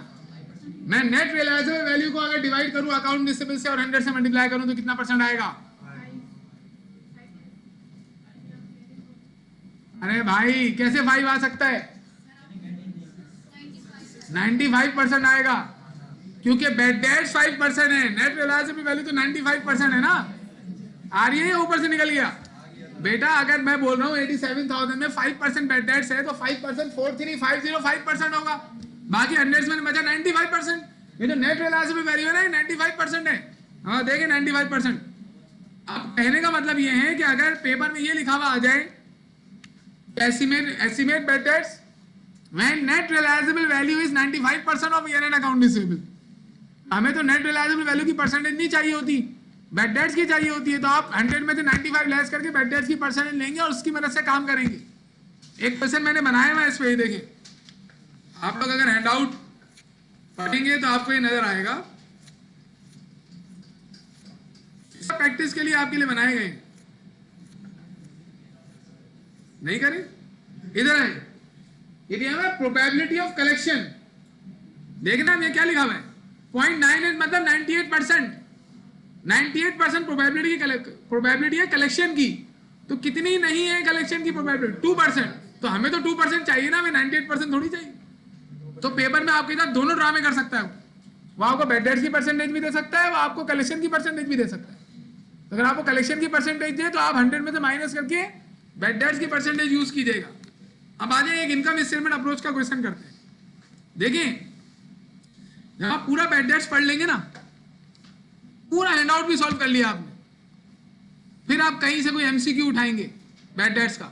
आप जब पढ़ेंगे उसको तो पढ़ने के बाद आपको नजर आएगा नहीं यार इसको करने के लिए मुझे सोचना पड़ रहा है। आपको पूरा डाटा तैयार करना पड़ेगा, डेट्स का बड़ा चक्कर होता है इसमें। अगर मैं रिसीवेबल का एंडिंग बैलेंस दे दूं तो आप तो डायरेक्ट परसेंटेज उस पर लगा देंगे, लेकिन मैं रिसीवेबल का एंडिंग बैलेंस दूं और मैं बोलूं ये रिसीवेबल का एंडिंग बैलेंस तो है लेकिन सेल्स डिस्काउंट की एंट्री नहीं बनाई मैंने, तो सेल डिस्काउंट की क्या एंट्री बनती है? Sale discount debit account receivable credit, इसका मतलब है ये अकाउंट रिसीवेबल का एंडिंग बैलेंस है ही नहीं, करना पड़ेगा। अब वहां लिखा हुआ एंडिंग बैलेंस, आपने पूरा सवाल पढ़ा नहीं, आपने कहा एंडिंग बैलेंस, आपने पकड़ा और उस पर परसेंटेज लगा दी। या फिर अलाउंस ऑफ डेटर्स का बिफोर एडजस्टमेंट का बैलेंस दे दिया उसे, लेकिन वो कह रहा है तो ये एंडिंग बैलेंस, लेकिन राइट ऑफ की एक एंट्री नहीं बनाई मैंने, तो मतलब वो एंडिंग बैलेंस नहीं है ना। यानी अगर आपको एंडिंग बिगनिंग बैलेंस दे रहा है फिर तो चक्कर ही खत्म हो गया ना, तुमको एंडिंग बैलेंस खुद निकालने। लेकिन अगर एंडिंग बैलेंस दे रहे हैं ना, फिर भी पूरा सवाल गौर से पढ़ लो, कहीं ना कहीं कोने गुजरे में उसने हो सकता है कोई ऐसी एंट्री हो जो रिकॉर्ड ही ना हुई हो, जिसकी वजह से जो एंडिंग बैलेंस है असल में वो एंडिंग बैलेंस होंगे ही नहीं, उनको आपको बनाना पड़ेगा एंडिंग बैलेंस। ये ख्याल करिएगा इस बैड डेट्स के न्यूमेरिकल में। इसी तरीके से वो घुमाता है। अब जैसे पहले हम इनकम से अप्रोच का क्वेश्चन करते हैं, वो तो मैंने प्रीवियस एक बैच के लिए 2 लेक्चर्स रिकॉर्ड किए थे, वो खुद ही ऐसे रिकॉर्ड किए थे। आ जाए, वो बहुत सारे हैं, वो पीआरसी की बुक से बनाए। क्वेश्चन नंबर 6, पूरा क्वेश्चन आप पढ़ लेना तो आपको शुरू में तो ऐसा फील होगा जैसे वही पुराना वाला काम है, लेकिन आप नीचे आएंगे ना तो आपको देखिए क्या लिखा हुआ मिल रहा है, रिक्वायर्ड में give adjusting entry to record estimated bad debts expense for the year 1/2 of 1% of net sales. अब यहाँ पे परसेंटेज जो है वो रिसीवेबल पे नहीं लग रही, तो ये बैलेंस शीट अप्रोच नहीं। अब गौर से सुनना, जब हम परसेंटेज रिसीवेबल पे लगाते हैं तो हमारे पास जो अमाउंट आता है ना, वो हमें बैलेंस शीट में लेके जाना होता है अलाउंस ऑफ बैड डेट्स का। अब अगर पुराना अलाउंस ऑफ बैड डेट्स मौजूद है तो फिर आपको उसको एडजस्ट करके लेके जाना पड़ेगा ना अलाउंस ऑफ बैड डेट्स को। आप गौर से सुने, सिर्फ मेरे कहने का मतलब है बैलेंस शीट अप्रोच अगर आप यूज कर रहे हो, परसेंटेज रिसीवेबल पे लगा रहे हैं, परसेंट रिसीवेबल है 1 लाख, परसेंटेज लगाई 10%, कितना आ गया 10,000। इसका मतलब है 10,000 allowance of bad debts balance sheet में होना चाहिए। अब अगर पुराना अलाउंस ऑफ बैड डेट्स पड़ा हुआ है तो इसका मतलब क्या होगा, आपको एंट्री में कुछ, अगर आपने 10,000 से एंट्री बना दी और पुराना क्रेडिट में 2,000 पहले से पड़ा हुआ है तो 12,000 का बैलेंस बैलेंस शीट में जा रहा होगा, जो गलत हो जाएगा। और पहले पुराना डेबिट में पड़ा हुआ है 2,000, तो आपको एंट्री 12,000 से बनानी है। अगर आपने 10,000 से बना दी तो कितना आएगा बैलेंस? नहीं ना, 2,000 8,000 आएगा भाई। अगर अलाउंस ऑफ एडर्स, और दोबारा सुनो, अलाउंस ऑफ एडर्स का अकाउंट बना हुआ है, आपने परसेंटेज लगाई 10,000 आ रहा था, पुराना बैलेंस पहले से 2,000 क्रेडिट में पड़ा हुआ है। अब अगर तुम 10 से ही एंट्री बना दो तो अलाउंस ऑफ एडर्स 12 हो जाएगा, अब बैलेंस शीट में 12 जाएगा, जबकि वो बोल रहा है बैलेंस शीट में 10,000 आना चाहिए, तो गलत हो जाएगा ना। इसी वजह से हम पुराने वाले को लेस करते हैं, बैलेंस शीट अप्रोच में करते हैं, क्योंकि बैलेंस शीट अप्रोच में परसेंटेज लगाने के बाद जो अमाउंट आता है वो बैड डेट्स एक्सपेंस नहीं होता, वो अलाउंस ऑफ बैड डेट्स होता है। तो अलाउंस ऑफ बैड डेट्स हमें 10,000 लेके जाना है। अब पहले से डेबिट में 2,000 मौजूद है अलाउंस ऑफ बैड डेट्स, और तुम अगर 10 से एंट्री बना दो तो कितना बैलेंस आ जाएगा? 8,000 आ जाएगा ना। डेबिट में 2,000 है, क्रेडिट जब एंट्री पोस्ट होगी एडजस्टिंग 10,000 से क्रेडिट में पोस्ट होगी तो बैलेंस तो 8 आ जाएगा ना क्रेडिट में। हद हो गई। मैं आपको ये बताता हूं इधर अकाउंट की मदद से, बहुत अजीब सी बात है, मतलब इतना तो सेंस आ जाना चाहिए। अब तक बड़े हो गए आप लोग, बैड डेट्स में हर टॉपिक में बचपना भी होता है और बुढ़ापा भी होता है। आइए अब मैं ये कह रहा हूं भाई कि आपने बैड डेट एस्टिमेट किया ना, रिसीव 10% लगाया तो आ गया 10,000 और पहले से इसमें 2,000 क्रेडिट में। अब अगर मैं 10,000 से एंट्री बनाऊंगा तो एडजस्टिंग एंट्री तो क्रेडिट में ही पोस्ट होती है ना, क्योंकि उसमें अलाउंस ऑफ बैलेंस क्रेडिट होता है। तो 10,000 से मजीद यहाँ आएगा तो इसका बैलेंस तो 12 हो गया, बैलेंस शीट में 12 जा रहा होगा, जबकि बैलेंस शीट में कितना जाना चाहिए था 10। इसी वजह से हम 8 से एंट्री बनाते हैं माइनस करके। इसका मतलब है बैलेंस शीट अप्रोच में पुराने वाले अलाउंस ऑफ बैलेंस को लेस करना हमारे लिए जरूरी हो गया, वरना गलत हो जाएगा। अच्छा ये अगर 2,000 डेबिट में होता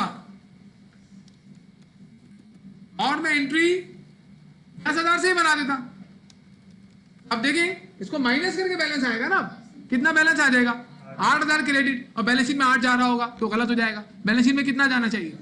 इसी वजह से बैलेंस शीट अप्रोच में आप क्या करते हैं, जो भी परसेंटेज लगाने के बाद अमाउंट आता है वो डायरेक्ट लेके नहीं, उससे डायरेक्ट एंट्री नहीं बनाते, ऐड या लेस करते हैं ताकि बैलेंस शीट में जो अमाउंट जाए वो वही जाए।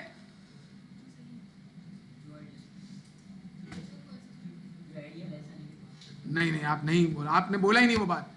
हम लोग देखिए दोबारा मैं बताता हूं आपको, पर आप बैलेंस शीट अप्रोच में परसेंटेज लगाते हैं रिसीवेबल पे। If receivable is 1 lakh and percentage 10% है तो उस 10% का मतलब होगा कि रिसीवेबल 1 लाख का 10% allowance of bad debt balance sheet में होना चाहिए। 10,000 बैलेंस शीट में नजर आना चाहिए allowance of bad dates. 10% bad debts का मतलब ये है बैलेंस शीट अप्रोच में। और अगर आपने 10,000 से एंट्री बना दी और प्रीवियस बैलेंस को कंसीडर नहीं किया तो जो बैलेंस आएगा ना बैलेंस शीट में अलाउंस ऑफ बैड डेट्स का वो कुछ और आ रहा होगा, 10,000 नहीं आ रहा होगा और 12,000 या 8,000 जो भी आ रहा होगा। जबकि बैलेंस शीट अप्रोच ये कहती है कि जो मैं परसेंटेज दे रहा हूं यही परसेंटेज का allowance of bad debt balance sheet में नजर आना चाहिए।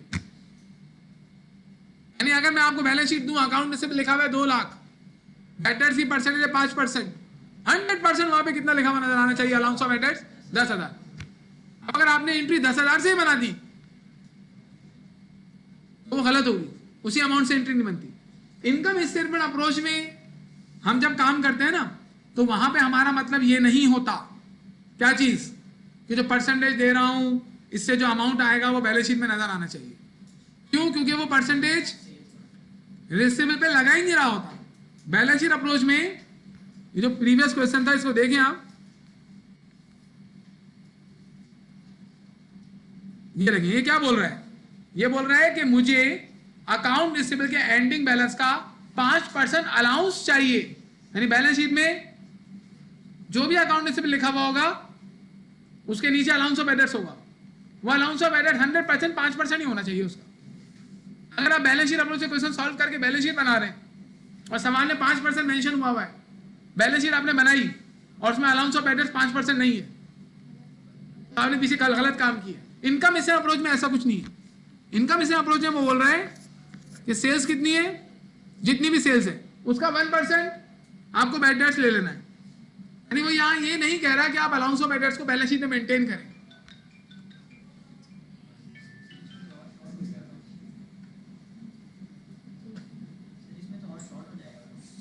इसमें काम आसान हो जाएगा ना, सिर्फ पुराने वाले अलाउंस ऑफ बैड डेट्स को ऐड या लेस करने की जरूरत नहीं पड़ती। वहां पे ऐड या लेस नहीं करोगे गलत हो जाएगा। यहाँ पे ऐड लेस नहीं करना होता क्योंकि यहाँ पे हम अलाउंस ऑफ बैड डेट्स के बारे में नहीं सोचते, हम यहाँ किसके बारे में सोचते हैं, एक्सपेंस के बारे में। और एक्सपेंस निकालने का तरीका बताता है। बैलेंस शीट अप्रोच में हम परसेंटेज लगाकर क्या निकालते हैं, allowance for bad dates. Income mission approach में हम परसेंटेज लगाकर अलाउंस ऑफ बैड डेट्स नहीं निकालते, हम बैड डेट एक्सपेंस निकालते हैं। सबसे बड़ा डिफरेंस है ये। यानी अगर आप बैलेंस शीट अप्रोच से सॉल्व कर रहे हो और परसेंटेज रिसेल पे लगा रहे हो, मतलब अपने माइंड में ये रख लेना ये जो मैंने निकाला है ना परसेंटेज निकाला लगाकर, ये बैड डेट एक्सपेंस नहीं है, अलाउंस ऑफ बैड डेट्स है। इतना बैलेंस शीट में दिखाना है मुझे। अब इसको दिखाने के लिए क्या करना पड़ेगा, यू नो इट। लेकिन इनकम मिशन अप्रोच में परसेंटेज लगाने के बाद जो अमाउंट आता है ना वो अलाउंस ऑफ बैड डेट्स नहीं होता, वो बैड डेट एक्सपेंस होता है। और जब एक्सपेंस आपको डायरेक्ट मिल गया तो कोई ऐड लेस नहीं करना, उसी से एंट्री बना देंगे आप। और उससे एंट्री बनाने के बाद अलाउंस ऑफ बैड डेट्स बढ़े कम हो जो भी हो उससे आपको कोई लेन देन नहीं है। इनकम मिशन अप्रोच में हम अलाउंस ऑफ बैड डेट्स के बारे में सोचते ही नहीं है। और बैलेंस शीट अप्रोच में हम अलाउंस ऑफ बैड डेट्स के बारे में सोचते हैं, बैड डेट एक्सपेंस के बारे में नहीं सोच रहे होते। वहां पे क्या हो रहा था, कभी एक्सपेंस बढ़ रहा था, कभी एक्सपेंस कम हो रहा था, कभी एक्सपेंस रिकॉर्ड ही नहीं हो रहा था। हम एक्सपेंस को देख ही रहे थे, हम ये देख रहे थे हमारा अलाउंस ऑफ एडेट्स इतना आना चाहिए। अब यहाँ पे हमारा क्या काम होगा, हम अलाउंस ऑफ एडेट्स को कंसीडर नहीं करेंगे, हम सिर्फ किसको कंसीडर करेंगे, एक सिंपल सा बच्चों वाला कंपटीशन बनेगा इसमें, बाकी सारा प्रोसीजर वैसे ही होगा, सिर्फ चेंज कहां पर आएगा, कंप्यूटेशन में। राइट आंसर, पूरा एंट्रीज वैसी बनेगी, अकाउंट वैसी बनेंगे, बैलेंस शीट वैसी बनेगी, एंट्रीज सारी वैसी बनेगी, सिर्फ कंप्यूटेशन बनाने का प्रोसेस क्या होगा, चेंज। कंप्यूटेशन में परसेंट लगाते थे रिसीवेबल पे, आप लगाएंगे सेल्स पे, और वहां पे लेस ऐड होता था पुराना वाला allowance of bad debts, credit balance before adjustment या डेबिट बैलेंस बिफोर एडजस्टमेंट। यहां जो परसेंटेज लगाने के बाद आया वहीं पे खत्म, और उससे एंट्री बना देना। चले आए सॉल्व करते हैं इसको। मलिक कंपनी, बहुत आसान, ये तो मैंने इतनी बड़ी तकरीर कर दी उस बच्चे के लिए जो डेप्थ में चीज को समझना चाहता है। इन शॉर्ट, इनकम इसे अपोज में सेल पे परसेंटेज लगेगी, पुराना वाला अलाउंस ऑफ एडेट्स नहीं लेना, ना ऐड करना ना लेस करना, जो आएगा उससे एंट्री बना देना। यानी इसका मतलब है ख्याल करना कहां पर है हमें, बैलेंस शीट अप्रोच। और असल में अप्रोच जो है बैलेंस बैड डेट्स के एस्टिमेट करने की, सही अप्रोच वो कौन सी है? बैलेंस शीट अप्रोच में भी एक प्रॉब्लम है, रिसीवेबल का एंडिंग बैलेंस आ रहा है 5 लाख, आप बोलते हो 5 लाख पे 10% लगा के बैड डेट्स अलाउंस ऑफ एडेट्स निकाल लो, यही बोलते हो ना। उसमें आपके फॉर एग्जांपल 5 करोड़ का रिसीवेबल है, उसमें आपके 100 कस्टमर्स हैं, एक ही परसेंटेज लगाकर सबका बैड डेट्स एक साथ निकाल दिया आप, ये तो गलत है ना। हमें तो हर कस्टमर को हर कस्टमर के हर अमाउंट को अलग अलग एनालाइज करना चाहिए। तो समरी नहीं बनाया ना, आप गलत कर रहे हैं ना। अब ये आप समरी ना बनाएं, अभी तो ये समरी वाले क्वेश्चंस होते हैं, इस वजह से मैंने करवाए। प्रैक्टिकली समरी थोड़ी बनेगी। आपने क्या किया, ऑनर ने आपका वो रखा अकाउंटेंट, आपने तमाम कस्टमर का रिसिप्ट एक साथ मर्ज किया, उस पर 10% लगाया, आपने बोला ये बैड डेट्स है। वो आपसे सवाल पूछेगा कैसे, आप किस, तुमने पूरे रिसिप्ट पे 10% लगा दिया, ये क्या बोल रहे हो तुम मुझे बताओ, साइमा से कितना पैसा कलेक्ट होगा कितना नहीं होगा, बुशरा से कितना कलेक्ट होगा कितना नहीं होगा, अबू बकर से कितना कलेक्ट होगा कितना कलेक्ट नहीं होगा, है ये होगा ना। हर कस्टमर का अलग अलग एनालिसिस करेंगे या तमाम कस्टमर पर एक ही परसेंटेज अप्लाई कर देंगे तमाम कस्टमर के रिसिप्ट पे। अभी तक तो यही कर रहे थे हम, वो भी है, लेकिन बैड डेट्स का जो एस्टिमेशन है ना वो गलत है। अगर आप रिसिप्ट पे एक ही परसेंटेज लगाएंगे तो गलत होगा ना बैड डेट्स। यानी अभी तक जो हमने काम किया ये प्रैक्टिकली इम्पॉसिबल है, ऐसा नहीं हो सकता, लेकिन क्वेश्चन में होता ही, पेपर में भी आएगा, एमसीक्यू भी आएगा इसी तरीके का, लेकिन practically this is not the case. आप जब बैड डेट्स का एस्टिमेट करेंगे, आप अकाउंटेंट होंगे या चीफ अकाउंटेंट होंगे, तो ये हरकत नहीं कर देना। वहां पे पता चल रहा है उसने, ऑनर ने बोला यह कर दिया, आपने बोला सर ने कहा था, मुझे कॉल कर ली, सर आपने गलत पढ़ाया था। इसी वजह से अभी हमारे पास आगे एजिंग आ रही है। एजिंग में क्या करते हैं, तमाम कस्टमर का अलग अलग बैड डेट्स निकालते हैं, तो वो हम इसके बाद पढ़ेंगे। तरीका वही है, रिसिवेबल को तोड़ देते हैं, बैलेंस शीट अप्रोच है वो, लेकिन तमाम रिसिवेबल पे अलग अलग परसेंटेजेस लगाकर बैड डेट्स का अमाउंट, अलाउंस ऑफ एडेट्स का अमाउंट निकालते हैं, और वही पुराना वाला अलाउंस ऑफ एडेट्स ऐड लेस करना, सब कुछ वही होगा, बस परसेंटेज आप एक दफा नहीं लगाएंगे। चलिए मलिक वाला तो करवाएं पहले। मलिक में क्या है, ऊपर 2010 लिखा हुआ है, नीचे 2013 लिखा हुआ है। अब आप बताएं क्या इंसाफ होना चाहिए, गलत लिखा हुआ है ना, 13 ही है 13। आपके पास नहीं है सवाल? Malik and company presented the following selected information for the year 2010, तो हम इसको 2013 कर लेते हैं पूरे सवाल में। अकाउंट रिसीवेबल का बिगनिंग बैलेंस कितना है, 110230। अलाउंस ऑफ एडेट्स का बिगनिंग बैलेंस कितना है, 3591। यानी हमारे कहने का मतलब क्या है, इस साल इतने का राइट ऑफ होना चाहिए। ओके, अब ट्रांजेक्शन आ रही है, पहले तो राइट ऑफ की दे दी इसने 1950, फिर ये क्या कह रहे हैं, उधार पर कस्टमर से जो कलेक्ट करना था वो कलेक्ट कर लिया 265640। बताओ इसमें कोई नई ट्रांजेक्शन नजर आ रही है आपको?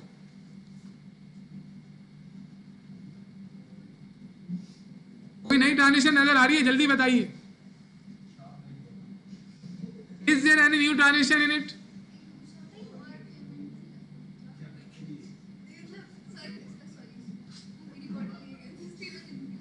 क्यों लेके गया तुम्हारी बोतल? तो गलत किया उसने, आप जाके नीचे रिपोर्ट कर दे। ये आप किसकी बोतल उठा के ले चले गए? बहनों की बोतल उठा के लेके नहीं जाए, दे आर वेरी सफाई कॉन्शियस। समझ में आ रही है? अब आपने पता नहीं हाथ धोए हो या ना धोए हो, और आपने बोतल को हाथ लगा दिया, वो गंदी हो गई वो, अब उसको तेजाब से धोना पड़ेगा भाई।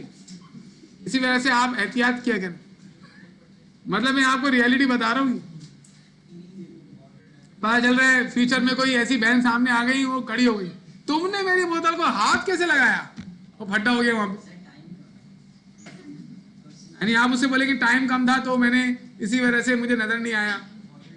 आप मुझे बताएं इसमें कोई नई ट्रांजेक्शन नजर आ रही है आपको? भाई ओवर पेमेंट तो पढ़ के आ रहे हैं। Over payment receive from customer, advance from customer है ना ये। Gross amount of credit sale, credit sale मतलब account receivable debit sales credit, और credit given to customer because of sale discount. Sale discount की वजह से कस्टमर के account को क्रेडिट कर दिया, तो सेल डिस्काउंट जब होता है तो एंट्री क्या बनती है? Sale discount debit account receivable credit. Customer के अकाउंट को कब कब क्रेडिट करते हैं आप? कलेक्शन हो जाए क्रेडिट करेंगे, राइट ऑफ की वजह से क्रेडिट करेंगे अकाउंट रिसीवेबल, और सेल डिस्काउंट की वजह से, सेल रिटर्न की वजह से। तो इसने बोल दिया कि सेल डिस्काउंट की वजह से कस्टमर के अकाउंट को हमने क्रेडिट कर दिया। अब आप मुझे एंट्रीज बनवाएं। अच्छा ये 2013 हम एज्यूम कर रहे हैं इसमें मलिक भाई में 2013। आज आपका काम ये होगा कि ये क्वेश्चन मैं करवा दूंगा ना आपको, घर जाकर इस पूरे हैंडआउट को रीड करें, सिर्फ एजिंग वाले न्यूमेरिकल रीड नहीं कीजिएगा, वो उसमें लिखा हुआ होगा एजिंग वाले न्यूमेरिकल, आपको समझ में आ जाएंगे एजिंग वाले न्यूमेरिकल से। और कल हम एजिंग पढ़ेंगे, कल बहुत इंपॉर्टेंट क्लास होगी। एजिंग के एमसीक्यू भी आ सकते हैं, पूरा फुल फ्लैज क्वेश्चन भी दे सकता है इसका। Jan 1 to December 31। जी बेटा एंट्रीज बनवाए। पहली एंट्री क्या बनेगी? Right of. बनवाओ बासित। राइट ऑफ की entry customer account return of during the year 1950। भाई सवाल ये रहा बोर्ड पर,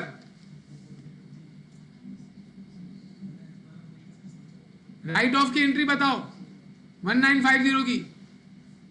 पता नहीं कहां है तुम्हारा दिमाग यार। अलाउंस ऑफ एडेड डेबिट, दूसरे बता रहे हैं allowance of added debit account receivable credit, allowance for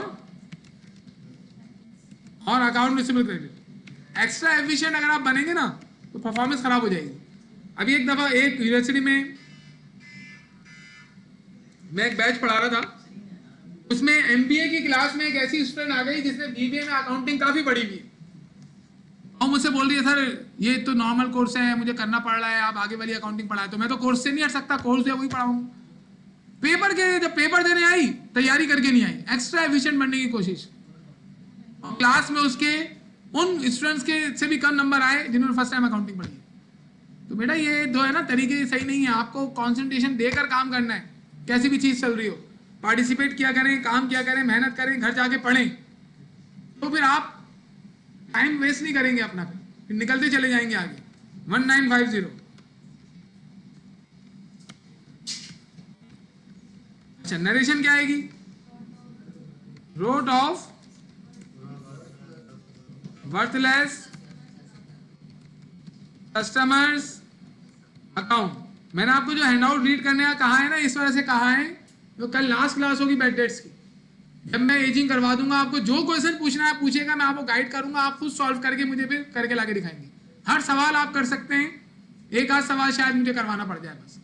तो इसके लिए आप कल हैंडआउट पढ़ के आएंगे तो मुझसे भले आपको समझ में आ रहा हो नहीं आ रहा हो हैंडआउट में कोई क्वेश्चन, उसको पूरा रीड करें, उसे टिक मार्क करके लाएंगे, ये पॉइंट मुझे समझ में नहीं आ रहा, ये वाला नहीं आ रहा, इस तरीके से रीड करके आइएगा।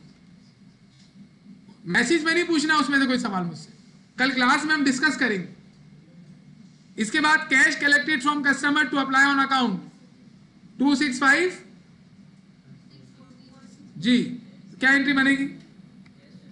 कैश डेबिट और अकाउंट रिसीवेबल क्रेडिट।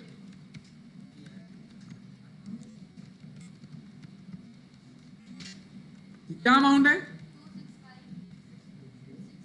सही है। Narration to record cash collection या कलेक्टेड कैश फ्रॉम कस्टमर। इसके बाद नेक्स्ट ट्रांजेक्शन थर्ड क्या लिखा हुआ है? क्रेडिट गिवन टू कस्टमर, मतलब हमने कस्टमर के अकाउंट को क्रेडिट कर दिया, क्यों? सेल्स रिटर्न एंड अलाउंस की वजह से। तो इसकी एंट्री क्या बनती है?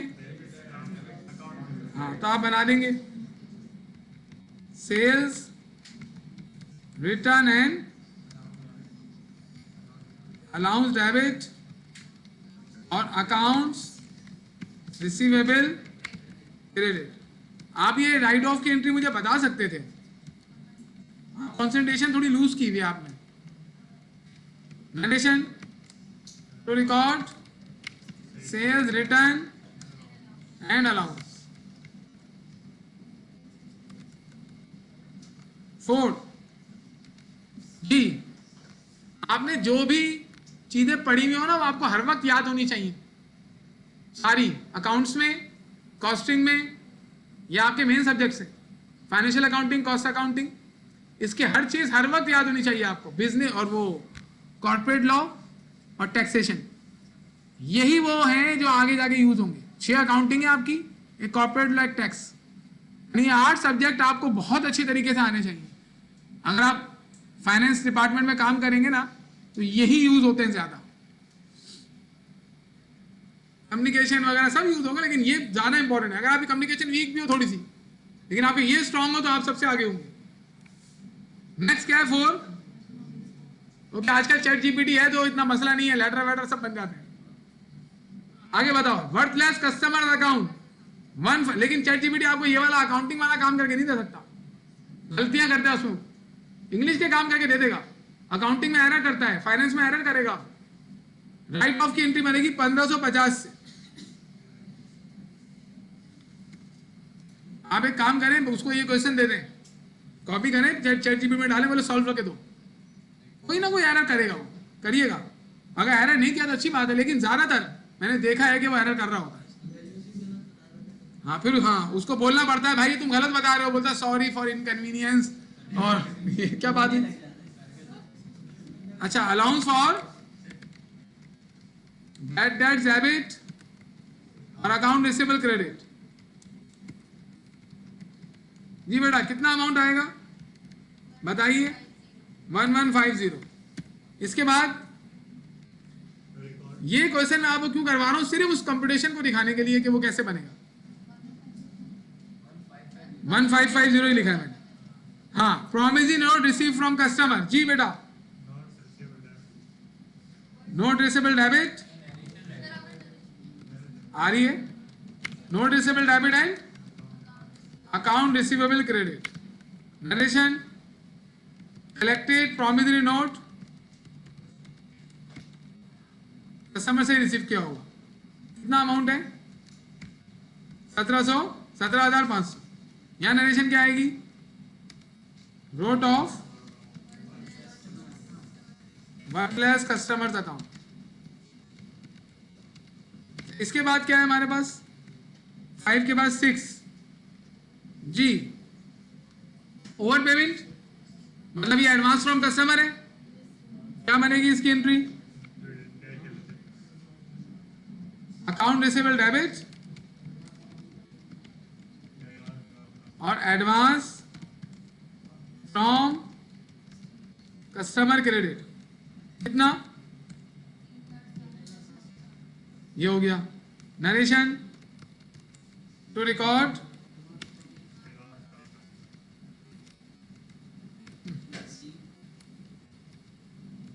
रिसीव हो गया ना, पहले रिसीव हो गया था, कैश में डाल दिया, लेकिन एडवांस फ्रॉम कस्टमर क्रेडिट करने के बजाय अकाउंट रिसीवेबल क्रेडिट कर दिया था हमने पीछे। तो रिसीव पहले हो गया था, अब सिर्फ हम रिकॉर्ड कर रहे हैं। To record advance from customer. Next हमारे पास क्या है? 7 सॉरी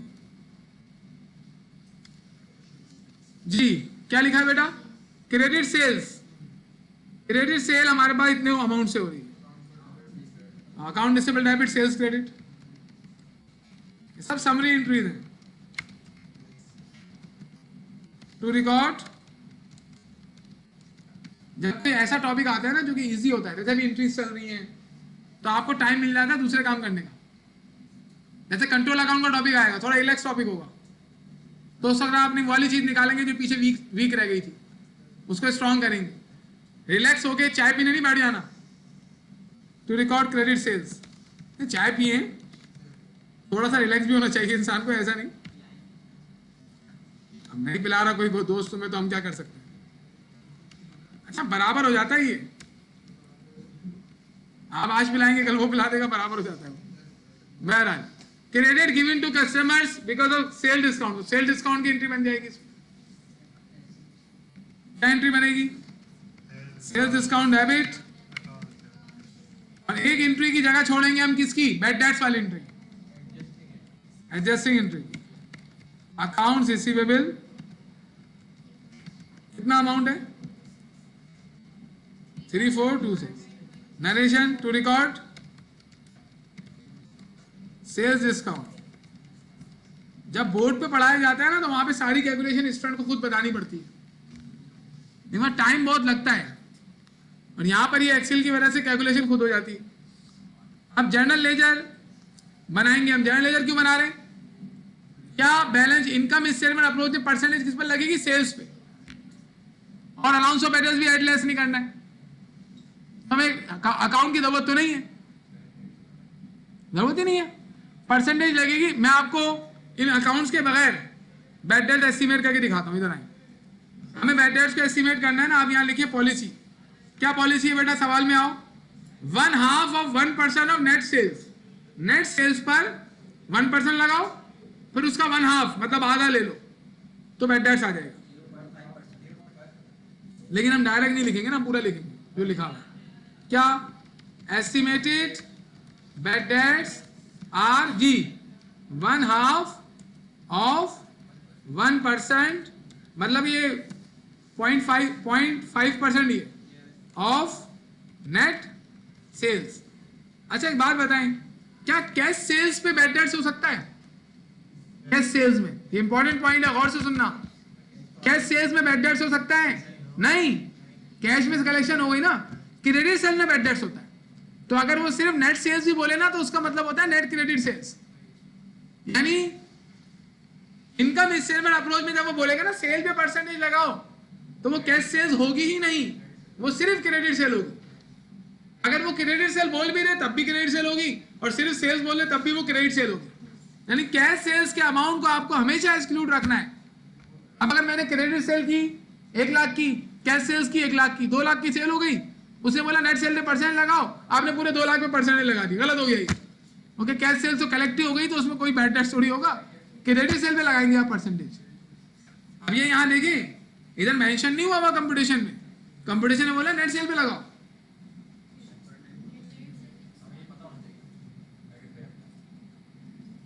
क्रेडिट सेल कैसे निकालेंगे? ऐसे निकालेंगे कि आप जाएंगे क्वेश्चन में, जहां पर सेल्स की वजह से अकाउंट रिसीवेबल डेबिट हो रहा होगा ना, वो क्रेडिट सेल होगी। अब जैसे हमारे पास यहां पर सेल्स की एंट्री कहां पर है? 7th एंट्री है, इसमें सेल्स के अगेंस्ट अकाउंट रिसीवेबल डेबिट हो रहा है, तो इसका मतलब पूरी क्रेडिट सेल है। जबकि इससे पहले जो हमने क्वेश्चन सॉल्व किया था उसमें जर्नल में आओ, उसके जर्नल में पहली एंट्री में देखें सेल्स 4,25,000 की है, इसके अगेंस्ट अकाउंट रिसीवेबल कितना? 2,90,000, तो 2,90,000 की क्रेडिट सेल है। तो परसेंटेज अगर इस क्वेश्चन में लगती है ना सेल्स पर, 2,90,000 पे लगती है। वो बोले ग्रॉस सेल पे लगाओ, तो बस क्रेडिट सेल के अमाउंट पे लगा देना। वो बोला नेट क्रेडिट सेल पे लगाओ, फिर आप उसमें से सेल रिटर्न और सेल डिस्काउंट माइनस करेंगे। कौन से वाले cell return sale discount minus करेंगे? बता तो दिया, कितनी दफा बोला है, कितने दफा बोले। नेट सेल्स का मतलब क्या है? कौन सी वाली नेट सेल पे लगेगी? उधार वाली। अब मुझे नेट क्रेडिट सेल निकालनी है, कैसे निकलती net credit sale? Credit cell लेनी है और उसमें से cell return sale discount minus करना है। कौन सा सेल रिटर्न सेल डिस्काउंट? उधार वाला। कैश वाला रिटर्न माइनस नहीं कर देना और आगे सारी चीजें उधार वाली लेनी है आपको जब सेल्स इनकम स्टेटमेंट अप्रोच में। बैड डेट्स होता क्रेडिट में। अब वापिस अपने सवाल में आ जाएं। इस क्वेश्चन के अंदर पूरे सवाल में सेल सिर्फ एक ही मर्तबा आ रही है, 340,967। आप डायरेक्ट सवाल में भी देख सकते हैं, ये क्वेश्चन था ना हमारा, इसमें आप देखिए पूरे सवाल में सेल्स का क्रेडिट सेल कहां पर है? ये सेकंड लास्ट क्रेडिट सेल नजर आ रही है। इसमें मैंने कैश सेल्स दी ही नहीं है, लेकिन आगे क्वेश्चन में कैश सेल हो सकती है, कैश सेल्स को आप हटा देंगे। अच्छा, ये कौन सी क्रेडिट सेल है? ग्रॉस मतलब इसमें cell return sale discount minus, जबकि नीचे वो क्या कह रहा है? परसेंटेज किस पर लगानी है? Net sales. इसका मतलब है इसमें से हम सेल रिटर्न और सेल डिस्काउंट, क्या नेट सेल हमने आज से पहले नहीं निकाली? हम लोगों ने परपेचुअल की इनकम स्टेटमेंट में निकाली थी, पीरियोडिक की इनकम स्टेटमेंट में निकाली थी कि सेल में से cell return sale discount minus कर दो। लेकिन इनकम स्टेटमेंट जो हमने बनाए थे उसमें जो हम नेट सेल्स निकालते थे वो कौन सी नेट सेल होती थी? कैश वाली भी होती थी, उधार वाली भी होती थी, टोटल नेट सेल होती थी। सुन रहे हैं आप? इनकम स्टेटमेंट में जो हम लिखते थे ना सेल्स, वो सारी सेल होती थी। लेस करते थे सेल रिटर्न सेल डिस्काउंट, वो सारे सेल डिस्काउंट होते थे। लेस करके नेट सेल आती थी ना, उस पूरी नेट सेल होती थी। जबकि इनकम स्टेटमेंट अप्रोच में पूरी सेल्स पूरा रिटर्न नहीं आएगा, क्रेडिट सेल आएगी, क्रेडिट वाला रिटर्न आएगा और डिस्काउंट आएगा। नेट सेल्स निकालने के लिए हर चीज क्रेडिट वाली लेनी है। और अब कुछ नहीं बताया कि जो रिटर्न डिस्काउंट दिया है वो क्रेडिट वाला है या उधार वाला है, क्रेडिट वाला है या कैश वाला है, तो वो क्रेडिट वाला ही होगा। ऐसे यहां तो लिखा हुआ है ना, यहां तो लिखा हुआ है उसने credit given to customer for sale return allowance, बताया ऐसे, इधर भी बताया है credit given to customer because of sale discount. तो सेल डिस्काउंट और सेल रिटर्न अलाउंस दोनों क्रेडिट वाले हैं। अब आप इसमें करेंगे क्या, आप फॉर्मूला बनाएंगे, वो बोलेगा, वो बताएगा ना बेटा, वो आपको क्वेश्चन में लिख के देगा। जैसे यहां इसने बोला है किस पर लगाओ, नेट सेल की 1% लो, फिर 1 आप ले लो। अब इसके अलावा इधर आ गया, यहां क्या बोल रहा है देखिए, नेट क्रेडिट सेल। हालांकि नेट क्रेडिट सेल का मतलब क्रेडिट सेल ही है, नेट क्रेडिट का मतलब नेट सेल्स ही, जो पीछे बोला है वही बोल रही है। ग्रॉस सेल पे भी लगवा सकता है, वो बोलेगा, आपको बताएगा, उसी लिहाज से आप लगाएंगे। अच्छा, ये अभी सब में नेट सेल्स पर ही लगा रहा है, ज्यादातर पे नेट सेल पे ही लगा रहा है परसेंटेज। किसी भी अमाउंट पे लगवा सकता है, लेकिन होगा सेल्स का अमाउंट। तमाम क्वेश्चन में नेट सेल्स पर ही आ रही है। चले वापस आ रहे हैं। अब देखिए इसमें कंपटीशन बनता है,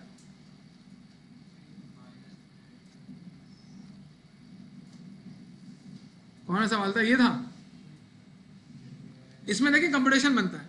कंपटीशन क्या बनेगा कि आपको बैड डेट्स एक्सपेंस निकालना है ना, गौर से देखना आप जरा कंपटीशन।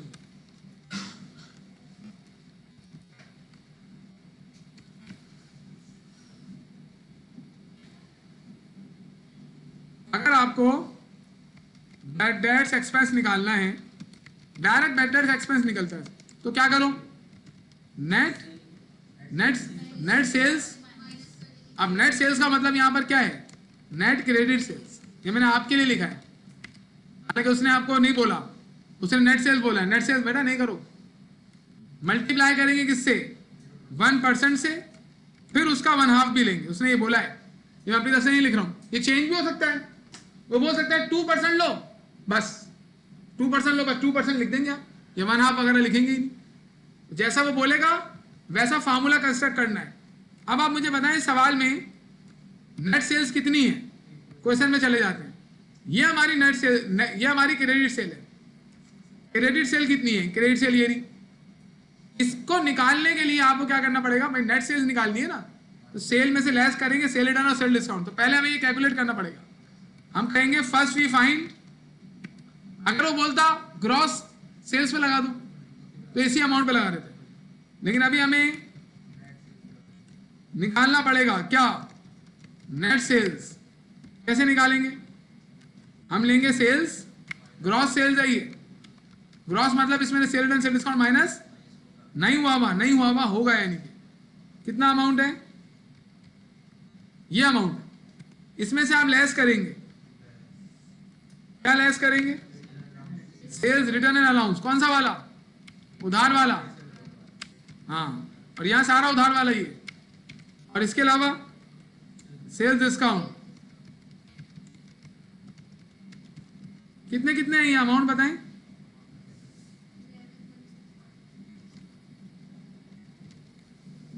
जी,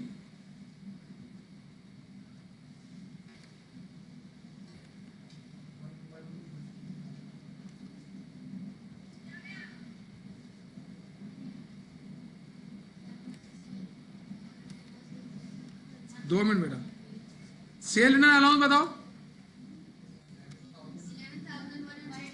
माइनस करेंगे 11,165, और ये बताओ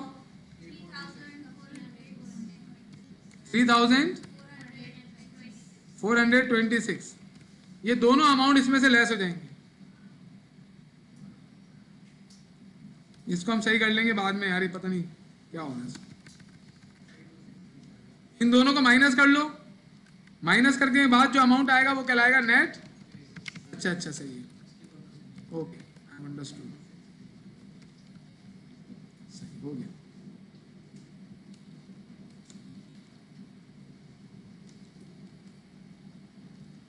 तो ये कंस्ट्रक्शन कंप्यूटेशन की प्रॉपर होनी चाहिए ना, समझ में तो आया किया गया है।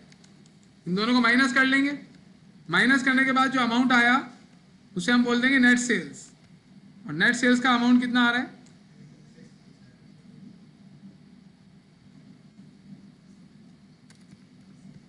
326,376, सही है भाई, सबका यही अमाउंट आया होगा। अब इसके बाद आप क्या करेंगे, इस पर ये फार्मूला भी यूज करेंगे। इस फार्मूले में क्या था, नेट सेल्स निकालो, हमने नेट सेल्स निकाली, अब इसे परसेंटेज लगा देनी, इसके अलावा इसमें कुछ भी नहीं करना होगा। अब लगवाएं जरा, अब हम निकाल रहे हैं बैड डेट्स एक्सपेंस। नाउ लिख लें, now bad debts expense is equal to कितना अमाउंट आया 376 मल्टीप्लाई बाय 1% मल्टीप्लाई बाय 1/2 कर सकते हैं, लेकिन आप डायरेक्ट करोगे ना, वो फिर कहां से आई वाली चीज हो जाती है। तो उसी की लैंग्वेज में बात किया करो एग्जामिनर से, एग्जामिनर की लैंग्वेज में बात करें हमेशा जी। मल्टीप्लाई करें 1632, मतलब हमारे पास आ गया 1632।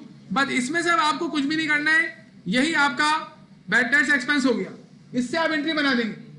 तो इनकम स्टेटमेंट अप्रोच में जस्ट फार्मूला लिखें और फार्मूला जिस पर परसेंटेज लग रही है उसको कैलकुलेट करें।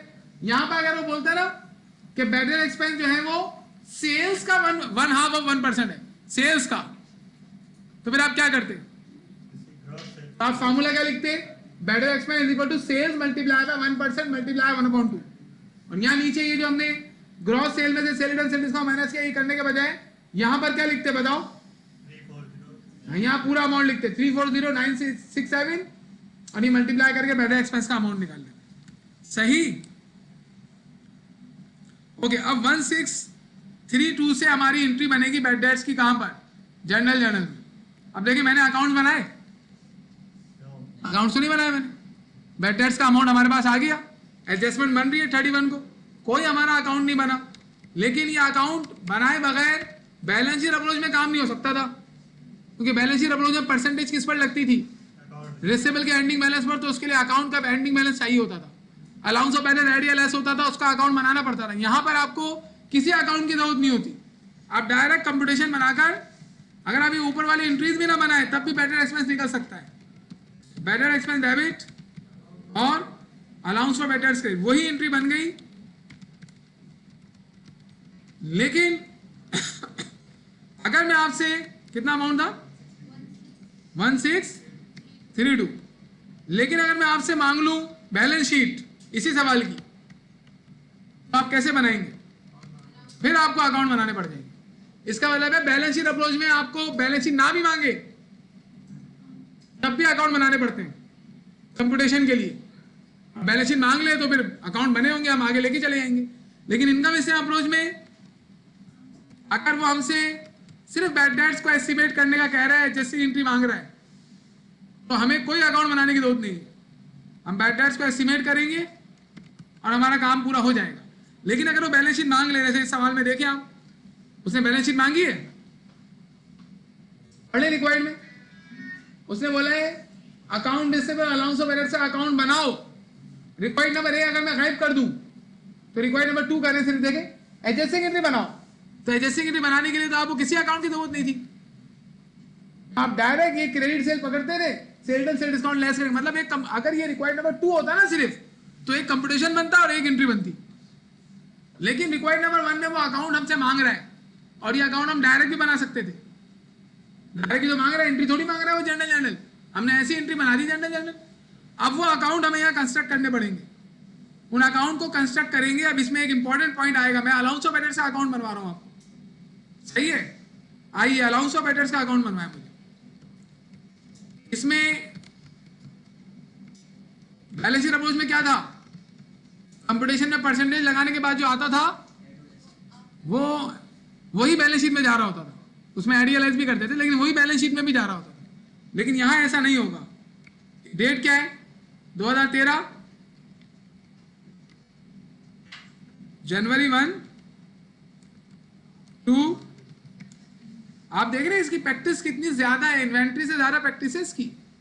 वजह इसकी क्या है, यू नीड इट, आपको प्रैक्टिस करनी है, लाजमी कीजिएगा। होगा यही सारा जो हम पढ़ रहे हैं, मतलब आपको थोड़ा सा हाथ साफ करना है। एग्जामिनर को मालूम है कि आप कहां पर वीक होते हैं, वही चीज आपसे पूछेगा। हाँ घुमे हुए होते हैं इसके सवाल। इन्वेंट्री का डायरेक्ट होता है सवाल, उसको पूरा पढ़ के समझना पड़ता है, तभी प्रैक्टिस ज्यादा दी गई है। अभी आप वो जो तुम वीडियो के बारे में बात कर रहे थे उसको तुम देखना, हर केस को एक ही तरीके से सॉल्व किया मैंने, लेकिन हर केस के अंदर थोड़ा थोड़ा चेंज आ रहा है। ओके, अब इसका पहले क्या करेंगे, बिगिनिंग बैलेंस लिखेंगे। कितना बिगिनिंग बैलेंस है, 3591। तो आप यहां लिखेंगे बैलेंस बीडी, बनवाओ भाई, क्या लिखूं, 3591। अब आप सारी एंट्रीज पोस्ट करेंगे। ये एंट्री ना भी बनी होती तो माइंड में बना के पोस्ट कर सकते थे शुरू से। पहली एंट्री में अलाउंस ऑफ एड्रेस डेबिट हो रहा है 1950। आप जनरल लेजर में जाएंगे, जी बेटा बताओ क्या करूं, 1950 से डेबिट कर देते हैं, कितने से, 1950। सामने क्या आ जाएगा, अकाउंट रिसीवेबल। तो इसकी कुछ ही एंट्रीज होती है, ज्यादा एंट्रीज होती नहीं है, रिकवरी तो हो ही नहीं है सवाल में। इसके अलावा अलाउंस ऑफ एड्रेस और कहां आ रहा है, चौथी एंट्री में 1550। अब फोर्थ एंट्री में दोबारा डेबिट करेंगे जी 1550, सामने दोबारा अकाउंट रिसीवेबल 5 में भी आया है, कहां है,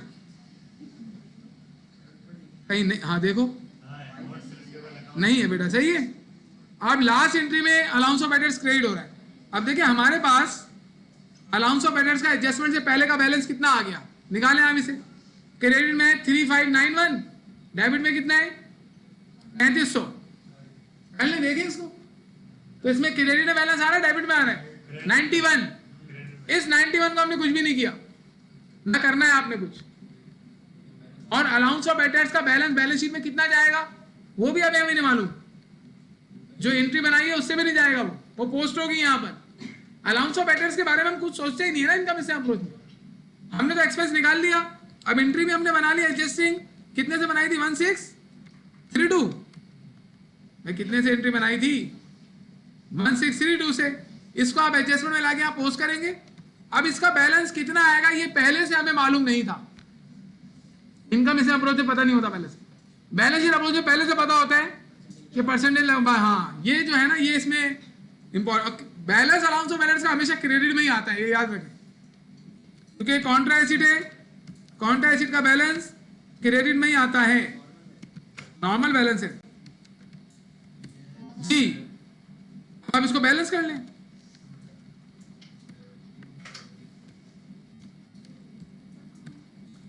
कहां पर कम है, क्रेडिट साइड पर कितना कम है, डेबिट साइड पे कम है। बैलेंस सीडी 31, और यहां पर क्या आ जाएगा बेटा 2014 Jan 1, और यहां बैलेंस लिख देंगे बीडी। ये अकाउंट में क्यों बना रहा हूं, उसने बोला है। और अगर बैलेंस शीट बनानी होती, अकाउंट नहीं भी मांगता तभी बनाने पड़ते। ये बात जो है ना, कब अकाउंट बनाने कब नहीं बनाने, ये बड़ी इंपॉर्टेंट है। इस वजह से अगर अकाउंट नहीं बनाने थे, आप बनाते बैठे हुए तो टाइम वेस्ट कर रहे हैं ना अपना, और नहीं और बनाने थे आपने बनाए नहीं, तो फिर आपके कंपटीशन नहीं हो रहे होंगे, आप परेशान हो रहे होंगे। इस वजह से ये समझ और ये तमीज आप में होनी चाहिए। अभी तो हम बैलेंस शीट के लिए बना रहे हैं, हालांकि सवाल ने बैलेंस शीट नहीं मांगी थी, उसने तो अकाउंट मांगे, लेकिन हम जो है बैलेंस शीट के लिए अकाउंट को प्रोड्यूस कर रहे हैं।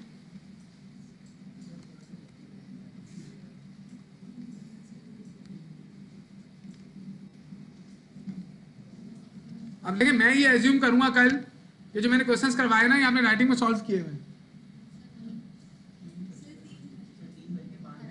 अच्छा फिर एक काम करें, इसका अकाउंट बना के इसकी बैलेंस शीट आप बना लीजिएगा, मैं सोल्यूशन आपको भेज दूंगा। मेन बातें क्या समझ में आई कि बैलेंस शीट अप्रोच में अकाउंट आपको 100% बनाने और इनकम स्टेटमेंट अप्रोच में अकाउंट जब बनाने जब बैलेंस शीट मांगे या अकाउंट मांग ले।